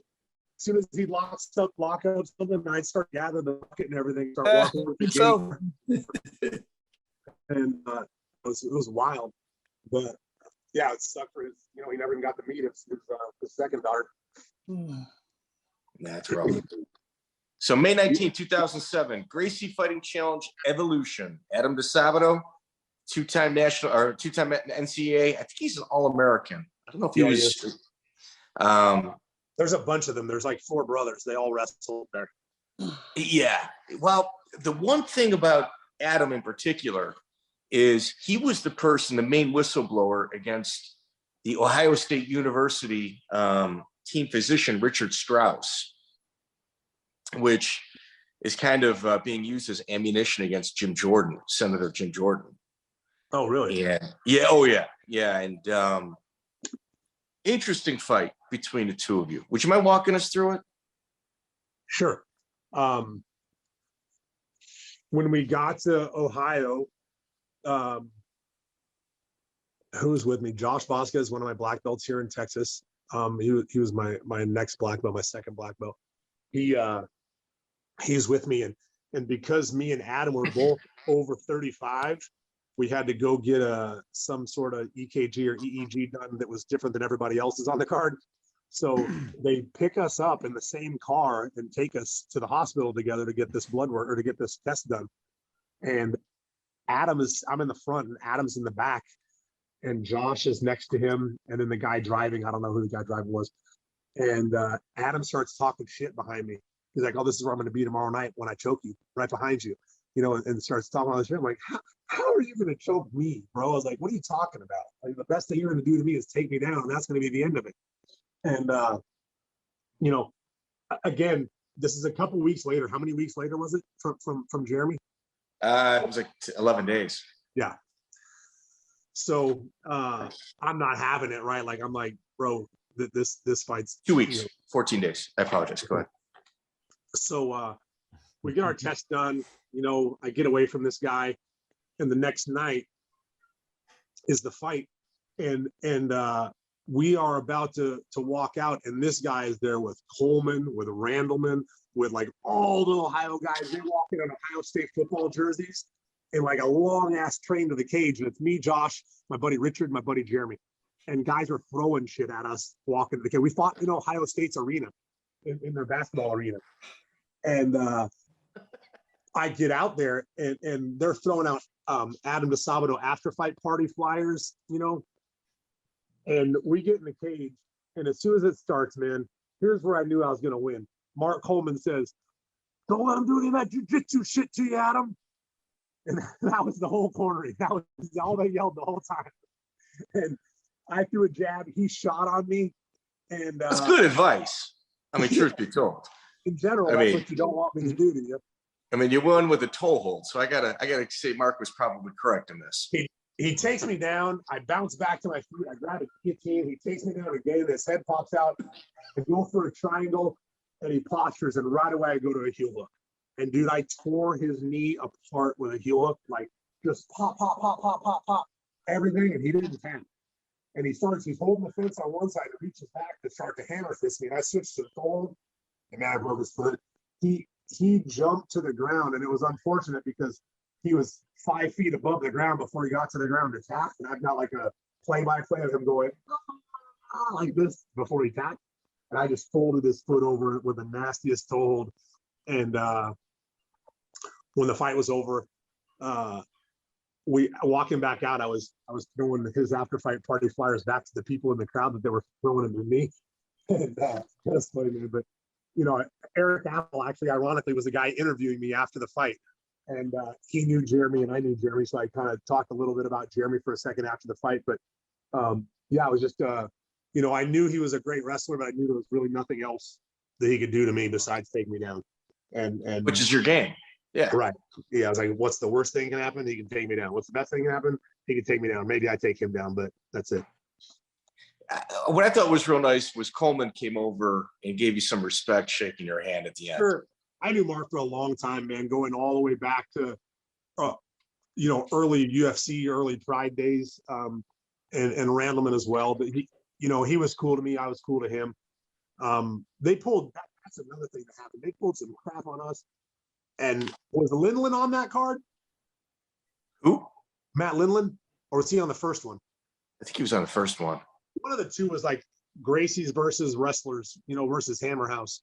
And they may have been the third one. No, it was the one I fought on because Wes Sims fought somebody, Daniel Gracie, I think. Daniel Gracie. And Wes almost died that night. Why?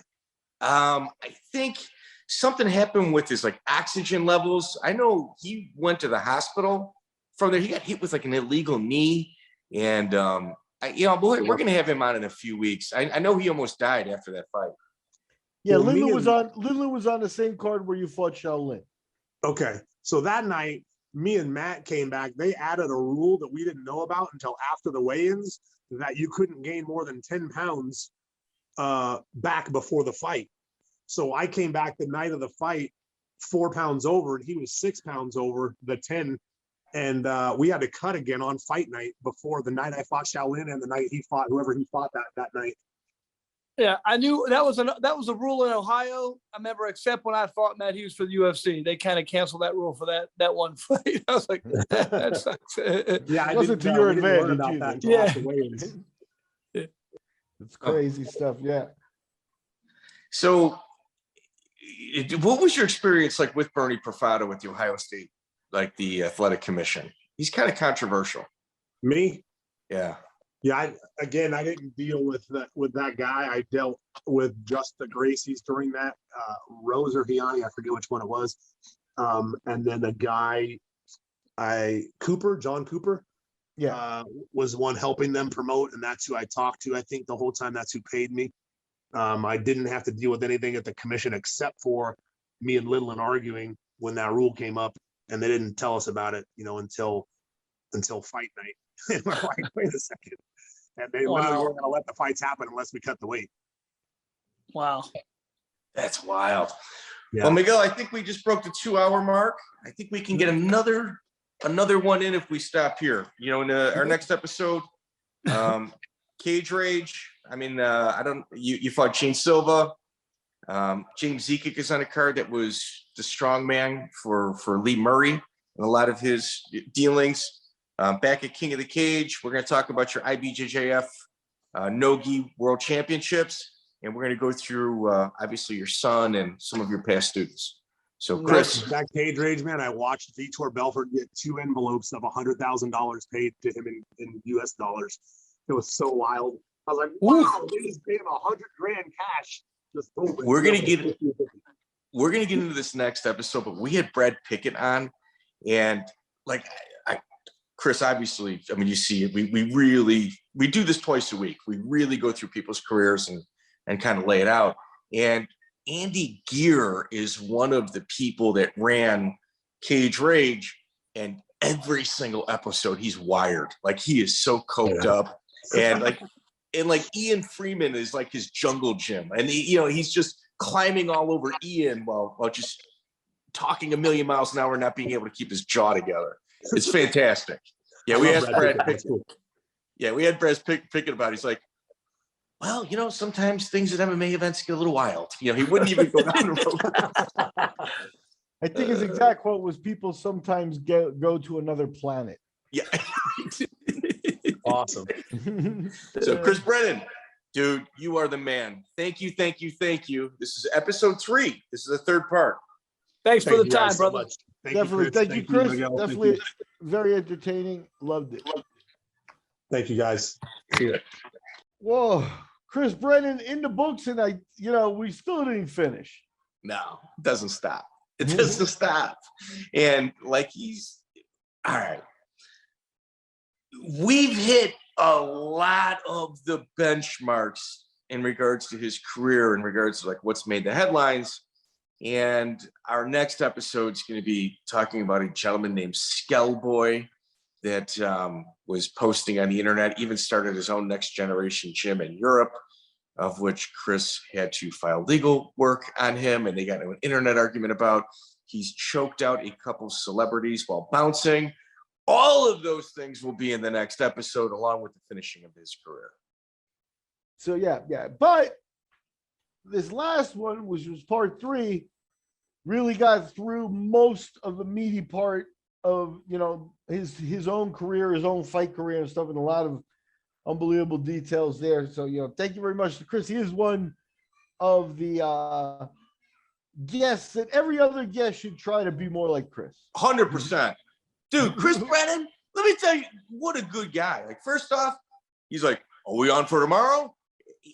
One, he enjoys it, because he really knows how to talk. He knows how to tell a story, spin a yarn, and he's good at it. Like, those are all things that he is good at. And it doesn't seem like he's making anything up here. You know what I mean? No. To be clear. No. Like, when he talked about Mark Lehman, he's like, dude, I owed the guy a couple months in rent. He's like, I tapped early. I knew he was, I was worried about getting my arm broken. Yeah. Yeah. So like, he has been brutally honest in regards to everything, including his own shortcomings. Which there aren't many. I mean, he's somebody that holds his head up high and rightfully so. But what an incredible individual. I mean, he's given us an amazing gift by coming on here as often as he has. And, when this is over, I'm not going to feel comfortable not recording with him every other week because, he's been so good. You'll just replace him with Jeremy Horn or somebody. We know you might. But no, I'm glad we did it. And like I said, I worry because, if you want, we'll do. I enjoy this. This is great. And the conversations are fun and time flies when we're doing it. But don't sign up for it and then not come through. You know what I mean? So it's like, is there anybody who are you referring to, Miguel? No, we've had several guys that were supposed to be recording with us. Sound like an owl. Well, yeah, you mentioned Patrick Cote before. Cote's a guy that we did all the work for. He didn't come through. Diego Sanchez. I think Diego was battling COVID, and that gave him. I think Sean Shirk may have gotten. They're like, oh yeah, I don't do interviews. I almost forgot I don't do interviews kind of bug. We'll get Shirk. disappeared, you know. We'll get sure. There are a couple other guys that, you know, I just worry, you know, you got to be a reliable dude like a Horn or a Brennan if you're going to come on every couple of weeks, because for a lot of guys, that commitment is stressful. It's a lot. Mm-hmm. Well, we're also, these people are used to doing 15, 20-minute interviews. Like, I don't want to do a 15-minute interview. That doesn't. No, it doesn't do anything for what we're trying to do in sort of like document history. You got to get it in groups like we're doing. And I think most of the fighters get that. Like we mentioned recording earlier, I do think some fighters may not be ready to face up to, like, you know, the adversities of their career, or may not be ready to talk about them, so they don't come on. And sometimes that might lead to some cold feet. Like somebody, well, that's what I worry about. So if you're going to sign up, and we'll take you through it. We haven't been mean to anybody on our podcast. No, and you know, it took us months to get Coleman.